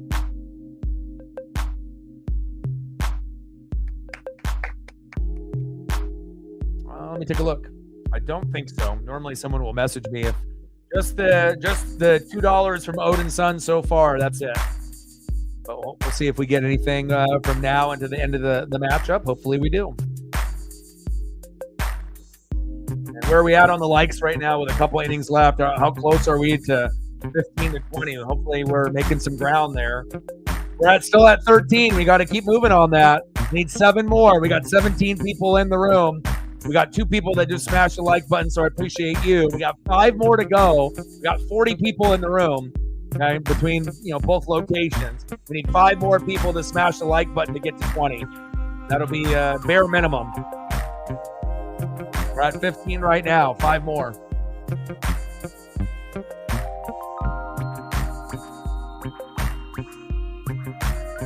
Top of the 7th, 1-0 Minnesota. Polanco setting the bunt, but ends up taking a ball. 1-0 count. Simeon Woods Richardson, very impressed. 14 swings, 3 whiffs, 8 fouls, 3 in play. He was very efficient. Come on, Jorge. You're batting 190 with 5 homers and 13 ribbies. That's not going to cut it. And you have been getting better as of late, but still, that batting average is horrendous. Pitches outside, 2-1 count.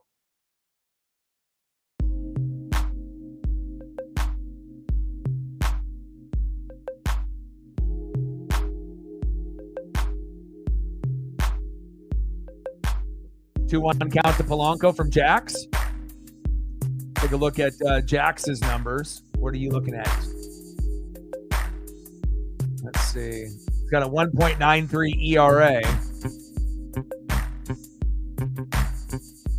Let's see what Griffin is about. So he's got 4 saves, 1.93 ERA, 20 Ks with a .86 whip. 6'2", 195 from Phoenix. All right. I'm not afraid. Obviously, I would have been much more worried if we would have had Richardson in there the whole time, but I'm glad they took him out. 2-2 pitch, good eye, 3-2 count.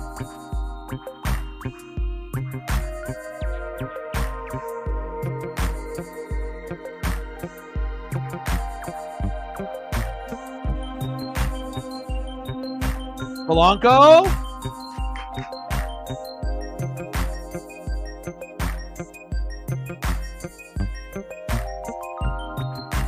There we go, Jorge. Nice job. Someone had to be electric for us, and I'm glad Polanco, he's like, all right, we're going to start raking now. New pitcher is in. Time to stop fucking around, and let's get to business. There we go. Nice job. Next up, right fielder, Mitch Haniga. Go, Miach. Be a great time for a 2-run home run right here, huh? Take the lead. EO versus Nat. Let's go, baby. $5 holla, rally moose. Stacks on stacks, racks on racks, a little cactus jack, bang, bang, $5 holla. Moose is loose. Let's go. Appreciate you.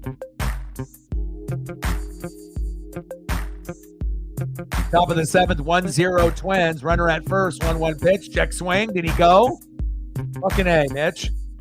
Mitch did go around there. 1-2 count.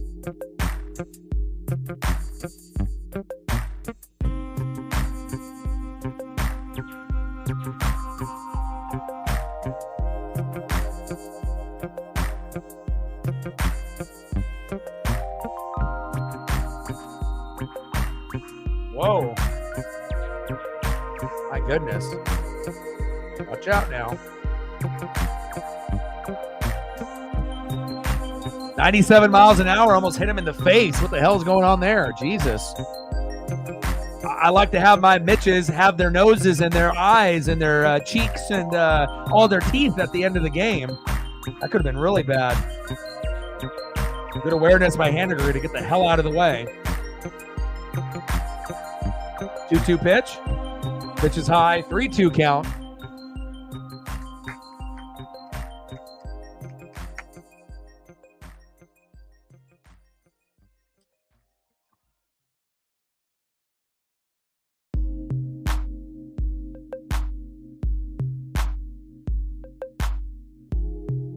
Yeah, baby. Haniger.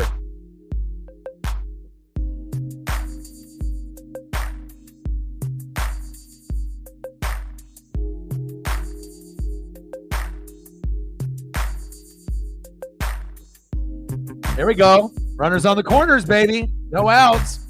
Just got to wait for that pitcher to go out. Boom shakalaka. Here comes our hit. Here we go. Next up, big dumper, catcher, Cal Raleigh. And I don't even need a home run right here. That would just be icing on the cake if he ends up hitting a 3-run blast. But if you can just get an RBI to get us to get to 1-1, I don't even need to be greedy right here. I don't even need us to take the lead in this inning, but at least tie the game up with runners on the corners. We know how often we hit into double plays, right? We don't have any outs right now, but that doesn't mean that we're going to score anything. So we just have to, be humble about it. Just try to get one.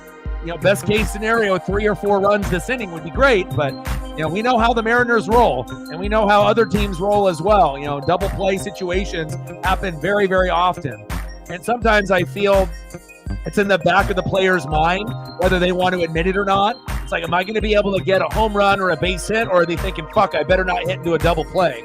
So hopefully we can find a way, since we don't even have one out and then the inning would end. We have no outs. So hopefully we can just find a nice, clean base hit, 3 in a row, knock in one, from Polanco from third, 1-1, and then just go from there. Take what they'll give us. Top of the 7th, runners on the corners, no outs, 1-0. Minnesota, big swing and a miss by Cal Raleigh. 1-2 count. Come on, Cal.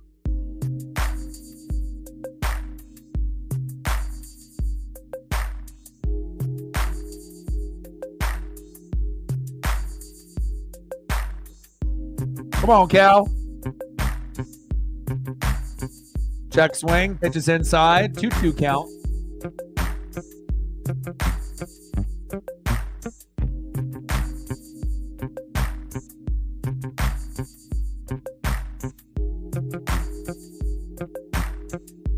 Go, baby. Take advantage. Take advantage, Cal. Go, big dumper. You've been a hero for us quite a few times this season. Check swing, foul. Now it's still 2-2.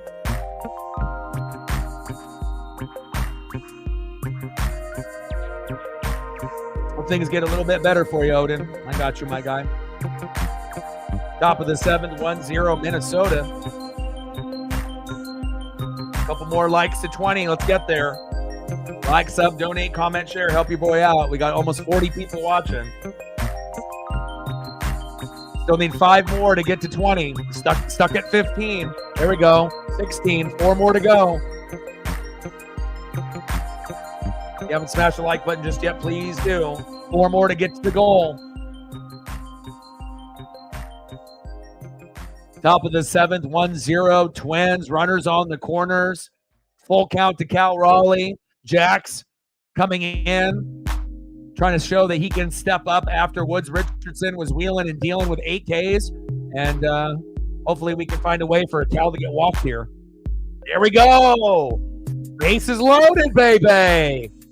Yeah. Let's go. Bases loaded, no outs.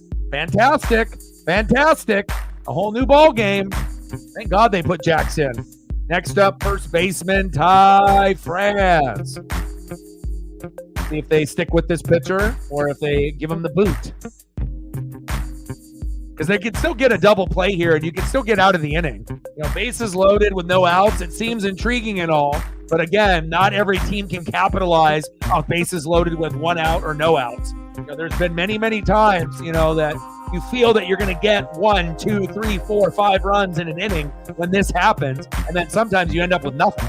So you got to keep it real. But hopefully Ty can find a way to be a hero here. Come on, Ty.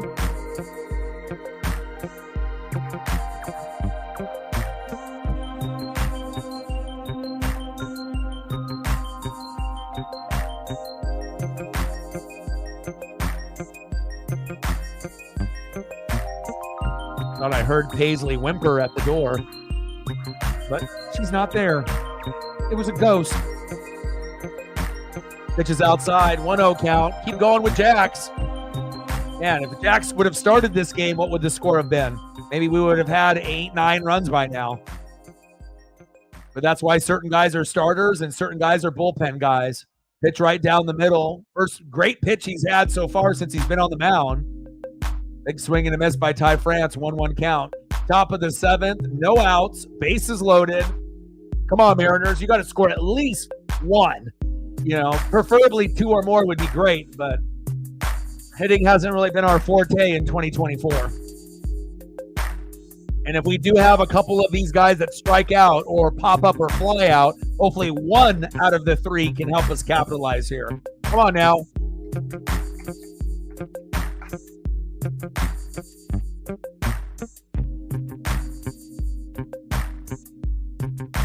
Struck him out.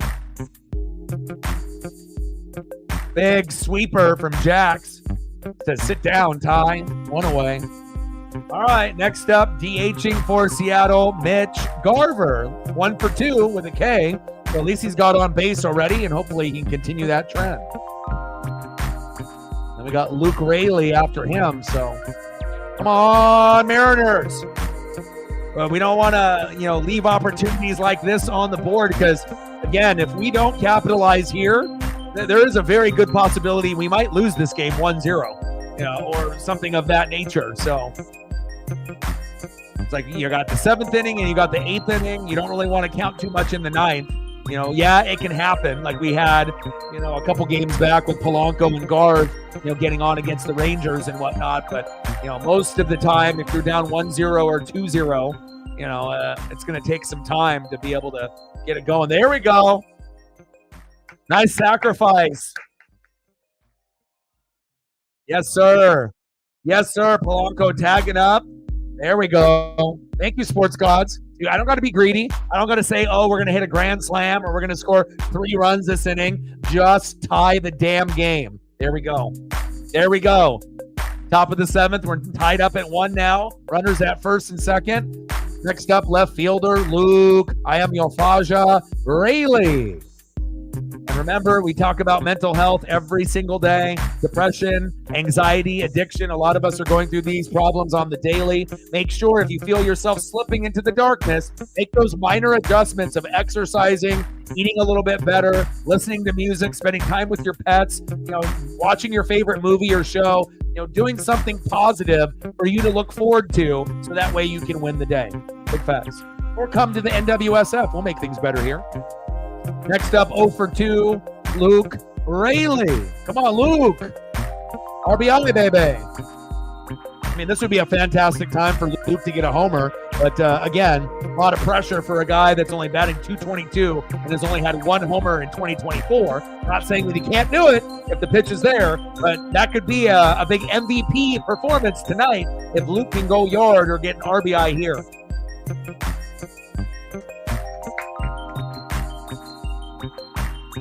So with the QR codes, what does it open up when you click on it?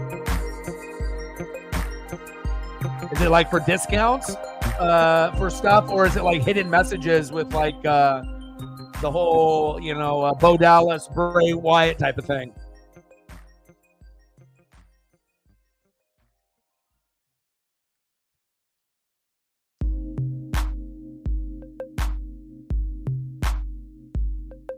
Oh, 2 pitch. Got him. Well, there we go. At least the sports gods listen. I didn't get greedy. All I asked is for 1.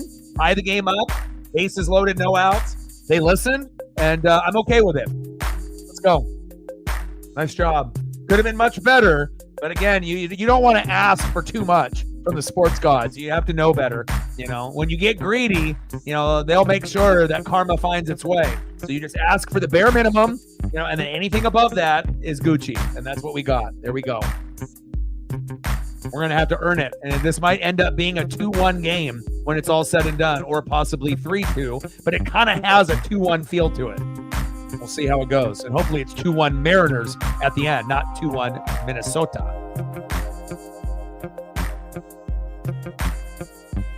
Next up for the Twins, 0 for 2 with a run, right fielder, Max Kepler. Batting second, 1 for 2 with an RBI and a K, shortstop, Carlos Correa. And batting third, 0 for 2, third baseman, Willie Castro. Let's go, Mariners.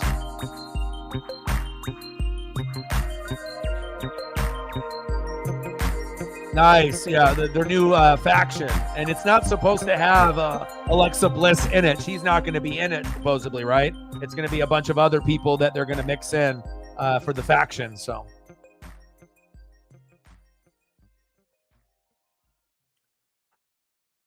And I really did enjoy the WWE pay-per-view. I felt that crowd might have been the best crowd I've ever listened to or watched ever in my life.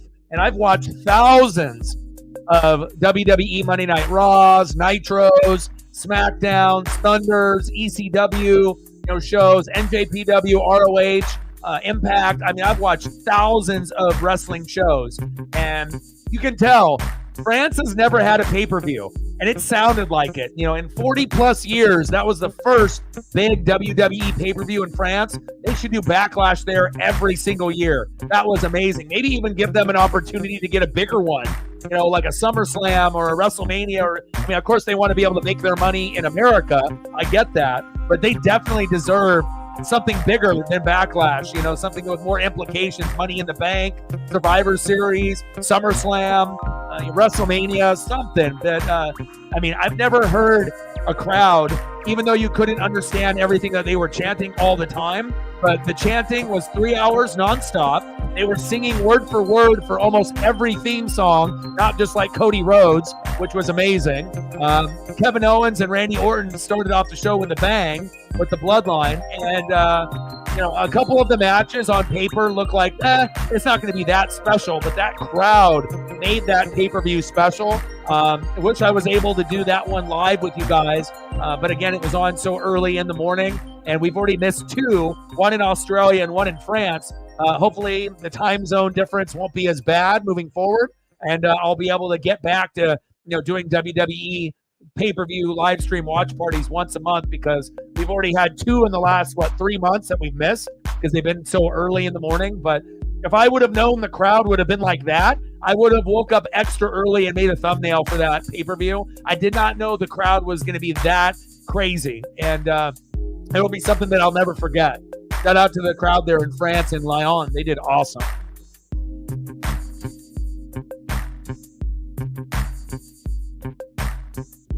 Bottom of the 7th, 1-1 Mariners and Twins.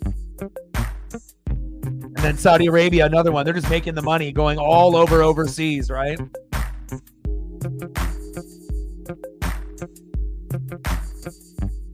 Yeah. Pitches outside, 1-2 count. Plus, I also got to be able to, consider Paisley. Her needs go above and beyond my own. So I have to make sure, as she's my dog daughter. I got to make sure that she's okay, and I have to make sure I'm timing out the walks and the exercise, and making sure I can plan my day, because thumbnails are going to take 30 minutes to an hour. The prep takes a little bit of time, usually 20, 30 minutes on top of that. Then you have the stream, and then anything after that. So it's like, sometimes it's not just a, 2.5 hour, 3 hour stream. When it's all said and done, there's usually about 4 or 5 hours of preparation and the stream when it's all said and done. So a lot of times people don't see the behind the scenes stuff with the tag words and creating the stream and all the things you have to do to get prepared before you hit that start stream button. So, but I was definitely impressed with the 5 matches, and that energy from that crowd was unreal. Never experienced anything like that. I mean, it fucking gave me goosebumps, and that's the type of shit that I live for.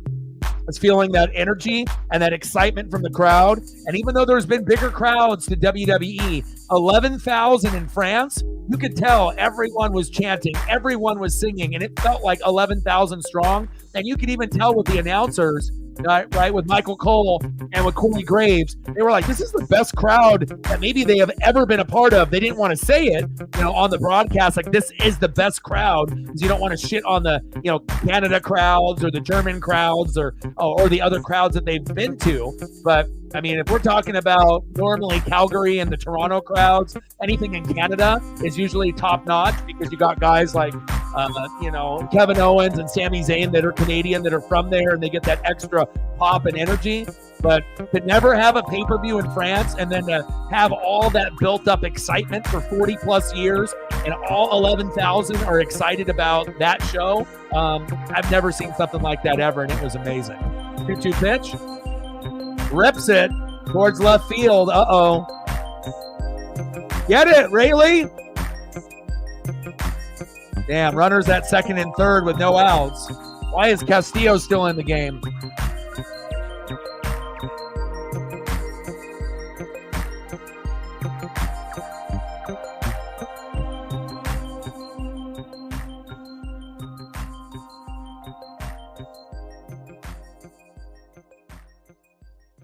Oh, yeah. You're going to have to watch that. Bottom of the 7th, 1-1 Mariners and Twins. Runners at second and third. We're tied up at 1, but Castillo is starting to lose it here. And again, we don't want to lose this game 2-1 or 3-1. You got to be very calculated here. France.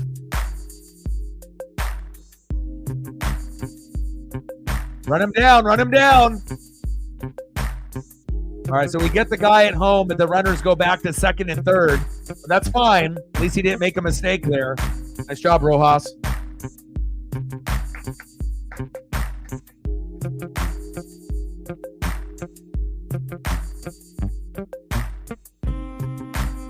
Like, sub, donate, comment, share. Let's get to that 20 like number if we haven't got there already. What are we at? We got almost 50 people watching.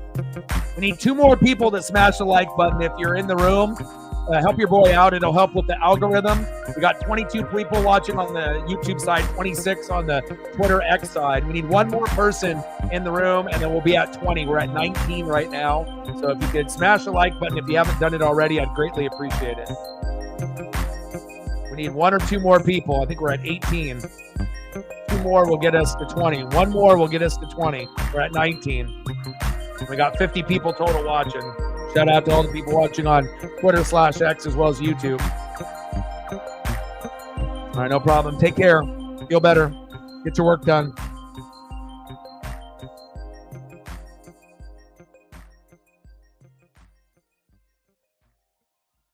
Oh, yeah, I'm going to watch it later tonight. I don't get it here until 8 o'clock my time anyway. So once I'm done with this game, I'll take Paisley for a long walk and then come back, and then I'll definitely squeeze in some Monday Night Raw tonight. Bottom of the 7th, bases loaded. Fuck my life. 1-1. Luis Castillo on the mound. Christian Vasquez in the box with 1 away. We need a double play desperately. Or a couple back-to-back punch-outs if possible. Both pitchers getting challenged here. Jason with $1. Appreciate you. Stacks on stacks, racks on racks, a little Cactus Jack. Bang, bang. $1 holla. Let me know what you want to do for a photo, Jason, and I got you. To be your favorite player, past or present. You want Ken Griffey Jr., you want Edgar, you want Randy Johnson, you want Ichiro, you want Julio. You let me know what you want, and I got you. Appreciate you, Jason. Every dollar counts. Bottom of the 7th, 1-1, Mariners and Twins. Castillo gets Vasquez to pop up. Come on, baby. Fuck. Sacrifice fly. Correa scored. Castro to third. 2-1, Minnesota.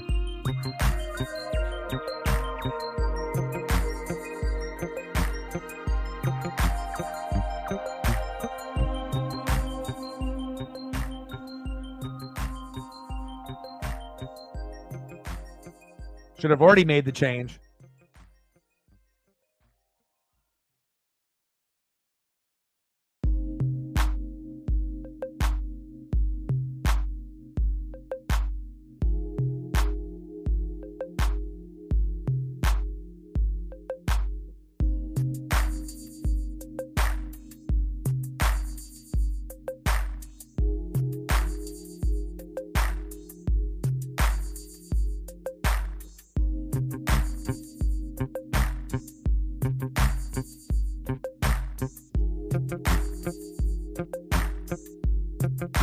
Come on, Mariners, find a way. Dig deep.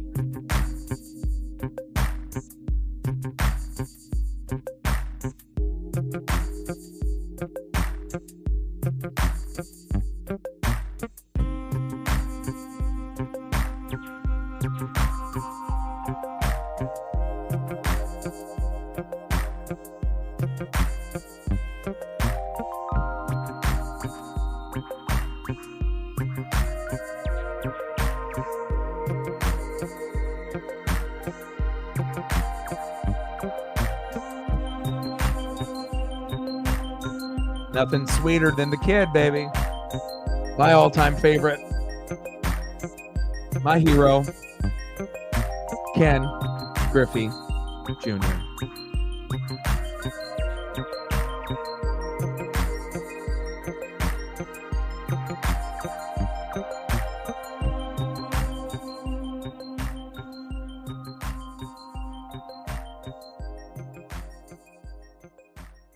And then we'll throw in a little Griffey J. Buhner for good measure. That'll give us some good luck here since we're down 2-1. Let's go, baby. Studs right there. They don't make them like this anymore.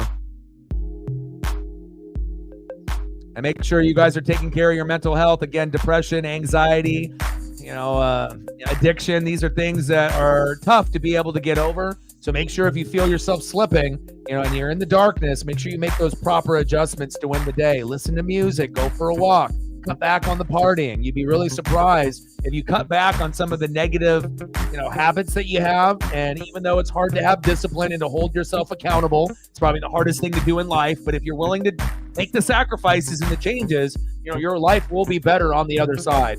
Believe you me.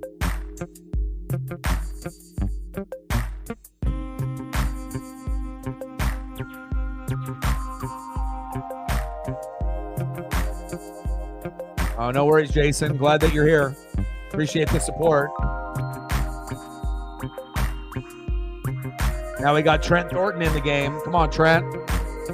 Probably stuck with Castillo a little bit too long. Probably should have only went 6, but it is what it is.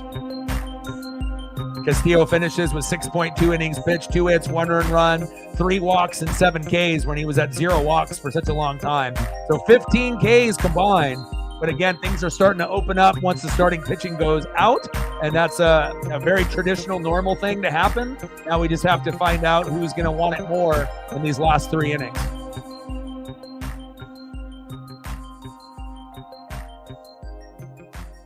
Margot. Fuck!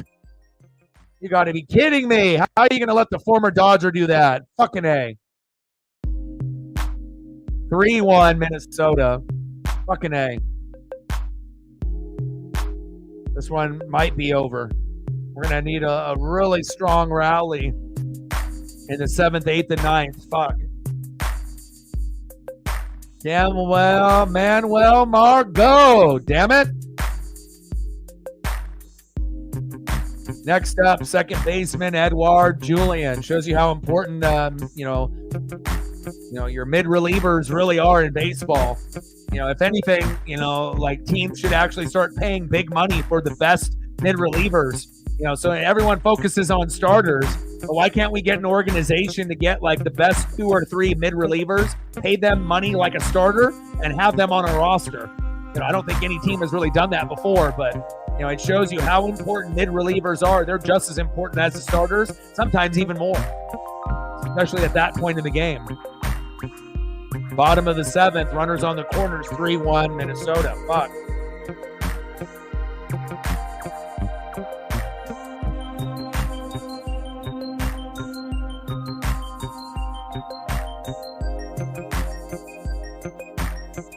Bottom of the 7th, 0-2 pitch. Big swing and a miss. Edouard Julien, see you later. We leave 2 stranded, but the damage is done. The bleeding has not stopped. 3-1 Minnesota as we go to the top of the 8th.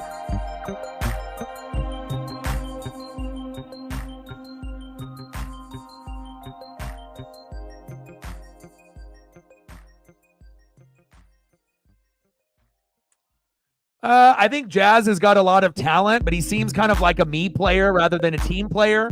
Kind of like, I need the attention on me over other players. So I don't think it would be a good fit for the Mariners. And we already have Rojas and JP leading off. So I think that we wouldn't need him. Like I said, if for some weird reason we got a player like that and we didn't have to pay that much or trade that much to get someone like that, then I would be down. But I wouldn't want to pay for a player like that, and I wouldn't want to give up, certain pieces for him. Like I said, I've watched him play, and at times, he can be a pretty good player, but just based on interviews and everything that I've seen from him, it just seems like he's the type of guy that would want the focus more on him, and if he had a good day and the team lost, he would still be okay with that. And I don't like players like that. So, you know what I mean? Like, I feel that, his effort is typically there. He does have injuries from time to time, just like any player. But again, I don't think we need him. I wish him the best luck, regardless of where he's going to be in the future. He's off the team that he's on now that absolutely stinks. But I don't think we need him. But I do respect his game when he's playing. Elliot, what do you feel about the rap beef? J. Cole, Kendrick, K-Dot, Drake. I think a lot of the, hip-hop fans have been waiting. And obviously J. Cole put out his diss track, then apologized, right? And then obviously took it down. Because Kendrick one-on-one, you're going to lose. It's like, if you're going to go one-on-one with Lil Wayne, one-on-one with Eminem, you're going to lose both of those. And then if you go one-on-one with Kendrick, even if you're J. Cole and Drake, you better bring everything you got. Otherwise, you're going to get obliterated. And that's exactly what happened. But out of all of the back and forth, Not Like Us is the biggest banger. Like, Not Like Us has gotten, not only the West Coast, but the Midwest and the East Coast bumping. Like, we've never really heard a diss track that you could be, like, played at a club. And the beat by DJ Mustard is ridiculous. It's probably the best beat I've heard in 2024. It definitely gives you Cali vibes. And, like I said, I don't know if there's any coming back, obviously people respect J. Cole, but he's a little bit more R&B, and I feel that his shit is like more deep, right? Kendrick is going to be West Coast. It's going to be Compton flavor. And if you want to go at him, you'll find out what happens. And then with Drake, obviously it seems like the whole industry has turned against him for a number of reasons, producers, with Metro, making beats, as well as so-and-so quote-unquote colleagues and friends that have turned their back on OVO and Drake as well. And I feel like, if you're going to respond back you have to come up with something just as equally as a banger. And if not, you're going to get ripped apart. And I feel that's what's kind of happened with back and forth with, Kendrick and Drake. Like, I think Kendrick has kind of won that battle and pretty easily. But then, when you end up getting the diss track that ends up being like, for me, I know when a track is good as soon as I hear it, I play it over again. And then I've found myself listening to that song more than any other song since it debuted and came out a couple days ago. But it's definitely one of the best songs in 2024. Funny that it has to be a diss track, but DJ Mustard, I see you. Top of the 8th, one out. Demo, big swing and a miss. One away. Come on, Demo. We need you, baby. But at least it's been entertaining, right? So we've gotten J. Cole to come out with some new music within the last week and a half, 2 weeks, right? Even though he took it down. Kendrick has been firing off diss tracks left and right? And then, Drake has been responding, but it hasn't been in the same kind of vibe.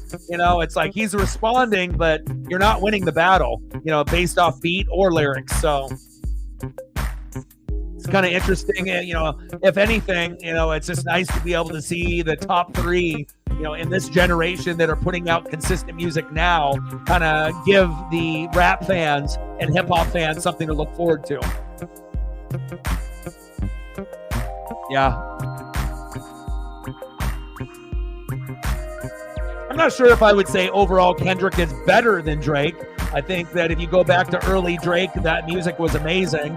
But again, in the last couple of years, it seems like kind of a little lackadaisical. Like, you think you're the GOAT and you're on top. And even though that you have the popularity and a lot of people will listen to your music, it's just not the same. You could say the same about Kanye as well. Like, the early stuff was amazing and no one will ever take that away. But the stuff, lately hasn't been up to par, up to standard, And he, Kendrick can put out the diss tracks now, but he still never gets as much playtime as Drake overall, Same thing with J. Cole. It's like, J. Cole is representing New York, K-Dot, Kendrick is representing California, Drake is representing Canada. You got Wayne, representing, Louisiana in the South. You got Eminem in Detroit. So you got kind of GOATs in different parts of the country, including Canada, but again, at this point, Kendrick has got everyone by a stranglehold right now. So, yeah, you can still be bipolar, though, and make great music. You can still be a little crazy. Doesn't mean that you can't make good music. Got Julio looking, punched him out. Fuck.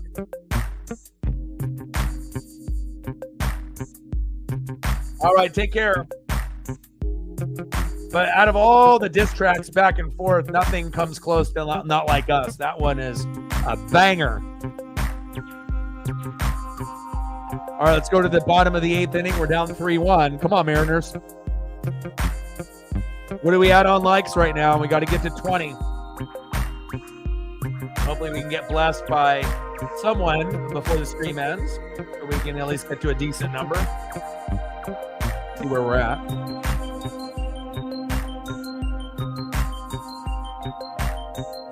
We've got 45 people watching. What are we at now?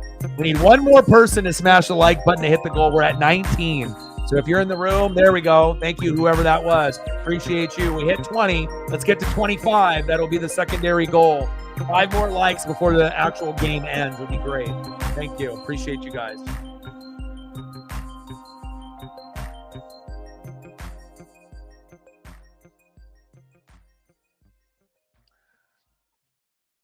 Yeah, I mean, I guess it just depends on what you like to hear. If you like more R&B and melody type stuff, that's going to be more Drake and J. Cole. If you want something that's going to be meaningful lyrics, that's going to be a little bit deeper and give you that New York vibe, that's going to be J. Cole, right? And then obviously, if you want that West Coast flavor, where Kendrick can kind of sing, but then he's mostly going to rap, and it's going to have that West Coast vibe. I feel like J. Cole and Kendrick are in the top 3 with Drake, but they don't get the same type of love and views and shares and actual views overall and buys and plays as Drake does. I feel Drake is getting a lot of the views and the popularity based on shit that he did years ago, not what he's done recently. Like he's just kind of, he's taking what he's getting, but he hasn't really been putting out bangers like he did in years ago. He's just kind of, relaxing at the top, thinking no one can challenge him. And now it shows you guys like J. Cole and Kendrick definitely can. And now the whole industry, it seems like, is kind of going up against Drake right now too, for a number of reasons. And it's not that people think that he's the best. Lots of other allegations, trying to go after younger females and a lot of other kind of sketchy behavior. And maybe just being a little fugazi and a little fake, with these other rap circles and whatnot. So a lot of times, you think people are your friends and your homies, but in reality, it's frenemies, that they're keeping close, but they don't really like you. They're just trying to, bank off your name. And if you got a feature with the person and you're going to get views, it'll help you be popular and stay relevant and whatnot. But I haven't really heard too much out of Drake in the last couple of years that I was like, damn, that's a banger, But again, everyone has a different flow and a different vibe, and it just depends if you're a beat guy or if you're a lyric person, Like I like the J. Cole song, Love Yours. Sometimes I'll have that on my Instagram photos. I feel that song is really, really deep, and it has good meaning, and it's a good song. So J. Cole can spit bars and freestyle, and he'll come up with the meaningful shit. Drake is just kind of, he's putting stuff out there, but I don't feel people really are vibing with it anymore. People are turning on him. And then with Kendrick, if you ever doubted Kendrick for every, any minute, prior up to this beef, and then now being able to see what he can come out with, even though he doesn't come out with regular music, I think that has re-energized the West Coast and re-energized K-Dot fans, knowing that, at any given point that he can come after your favorite rapper and absolutely obliterate them. So, Nick, guess what? 3-1 Minnesota.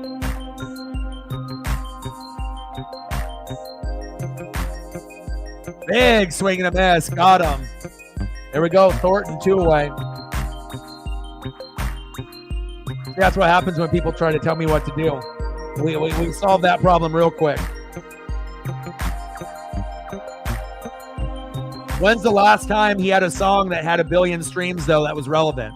When's the last Drake song that had 1 billion streams? Like how many of those songs were like the old school songs from back in the day? Bottom of the 8th, 3-1 Twins. Nick will find a new place to watch the game. Well, not here. Recognize the space. Pitch on the corner for a strike. 0-2 count.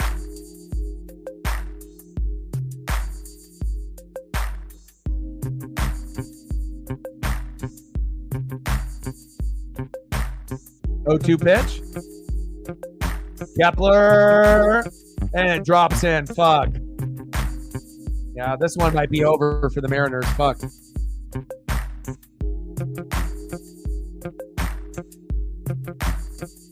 Recognize who you're talking to, or this will happen to you.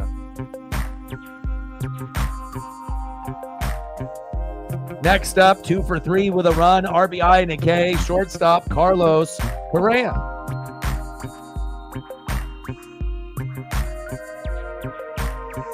$87 to go.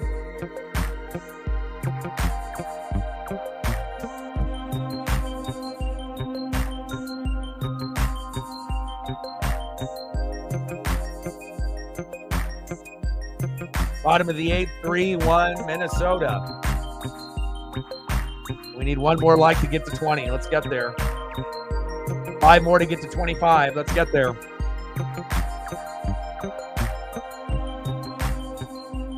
So we're in 2024. So he hasn't had a real banger in 6 years. I mean, that's where this, like I said, I got a nice old school collectible Correa popped up to Rayleigh.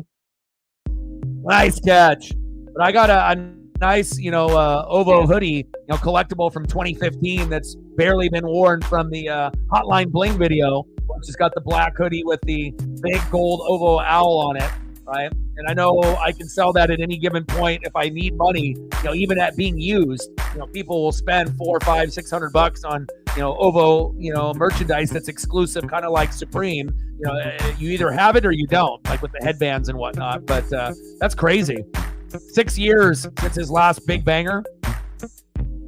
What about for Kendrick and for J. Cole? When's the last time they had one of their songs that have been relevant? That's a good one to look into. But 15 songs with 1 billion streams is fucking insane. Let's be honest.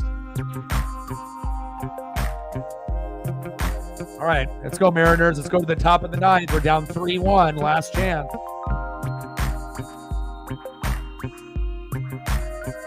Next up for the Mariners, 1 for 3 with a run and a K. Second baseman, Jorge Polanco.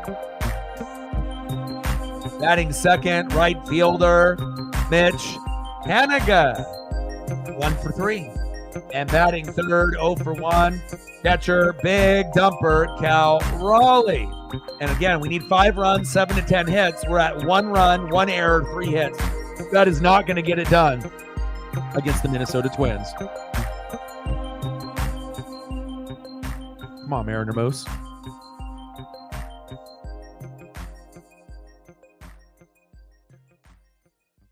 I knew this was going to be a tough series. I was hoping 3 for 4, but now we have to probably think 2 for 4. We have to be realistic now, especially if we don't win this game.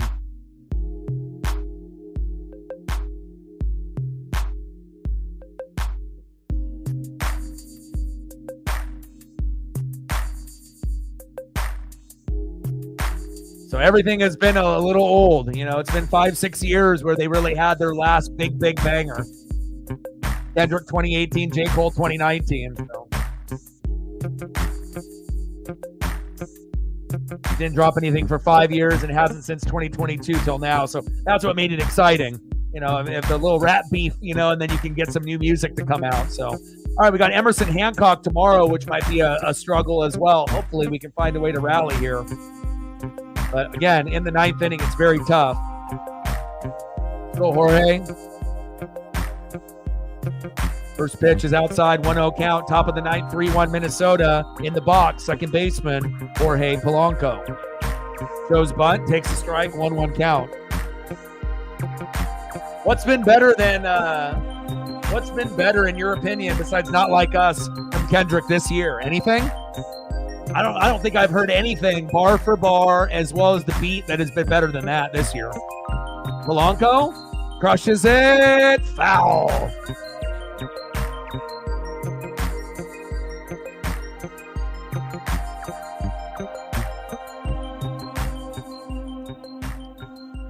Yeah, I mean, if you don't got chat etiquette and you're a newbie or you're a kid or you're someone that doesn't have respect, yeah, well, I mean, like I said, that it'll end real quick,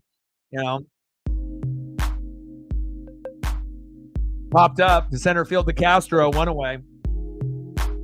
It's all good. Those people don't like or sub or donate or share anyways, when you have that type of attitude and chat etiquette. So we don't really need those people a part of the channel anyways, so it doesn't hurt my feelings. Next up, right fielder, Mitch Haniga. 1 for 3 with a single in the 7th. Let's go, Miach. Big swing and a miss. And we'll be live here tomorrow, same time, 4:30.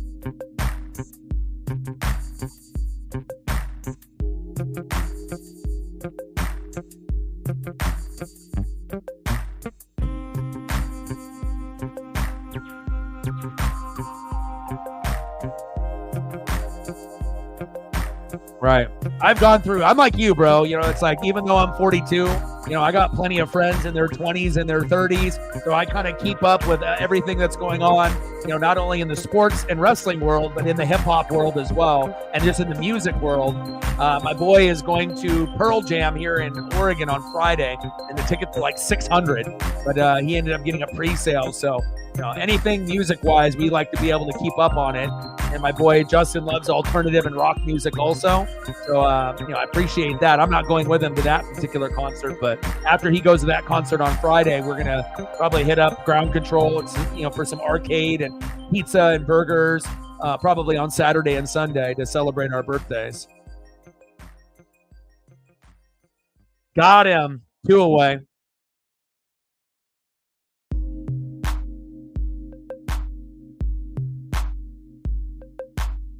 All right, last at bat at left hand, 4, right hand, 5, or he's got 4 on 4, 4 as a lefty and 4 as a righty in 2024. Let's go, Cal. Now we have to pray that he can come up with a home run here. Pitches inside for a strike, which was a ball.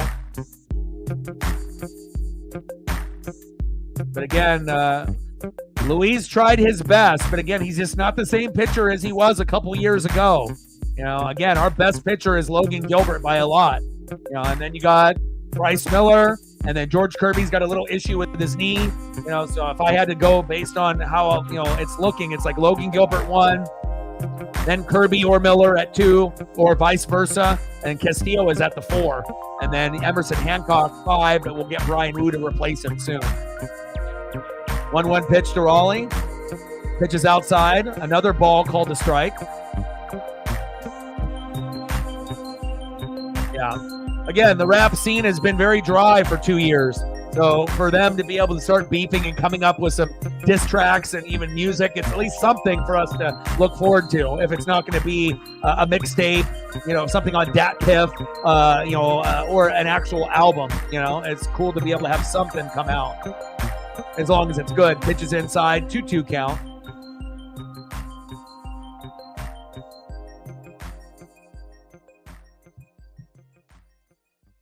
This one feels like it's over, and Cal's going to strike out.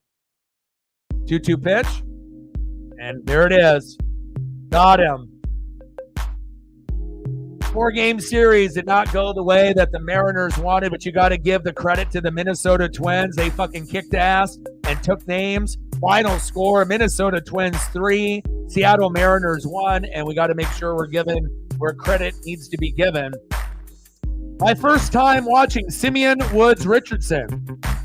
Came into the game with a 1-0 record with a 2.45 ERA. He picked 6 innings, 1 hit, no earned runs, 1 walk, 8 Ks, 82 pitches, 51 strikes, and he's got his ERA down from 2.45 to 1.74. So I see you. That's tough. Tough. He doesn't get the win. Jax ended up getting the win. Castillo now 3-5. Another loss for him. But hopefully we can come back tomorrow, and we'll see what we have with Emerson Hancock. It's definitely not going to be easy, but hopefully we can find a way. Tough one. But shout out to the Minnesota Twins. I see ya. All right, I got to go be able to take Paisley for a walk. And again, shout out to all the people watching on Twitter/X as well as YouTube. If you haven't smashed the like button just yet, please do. Shout out to all the people that watch on both platforms. And I got one question for you. Who talks sports like us? Your boy Ryan, Northwest Sports Fanatics, and I'm out. Okay.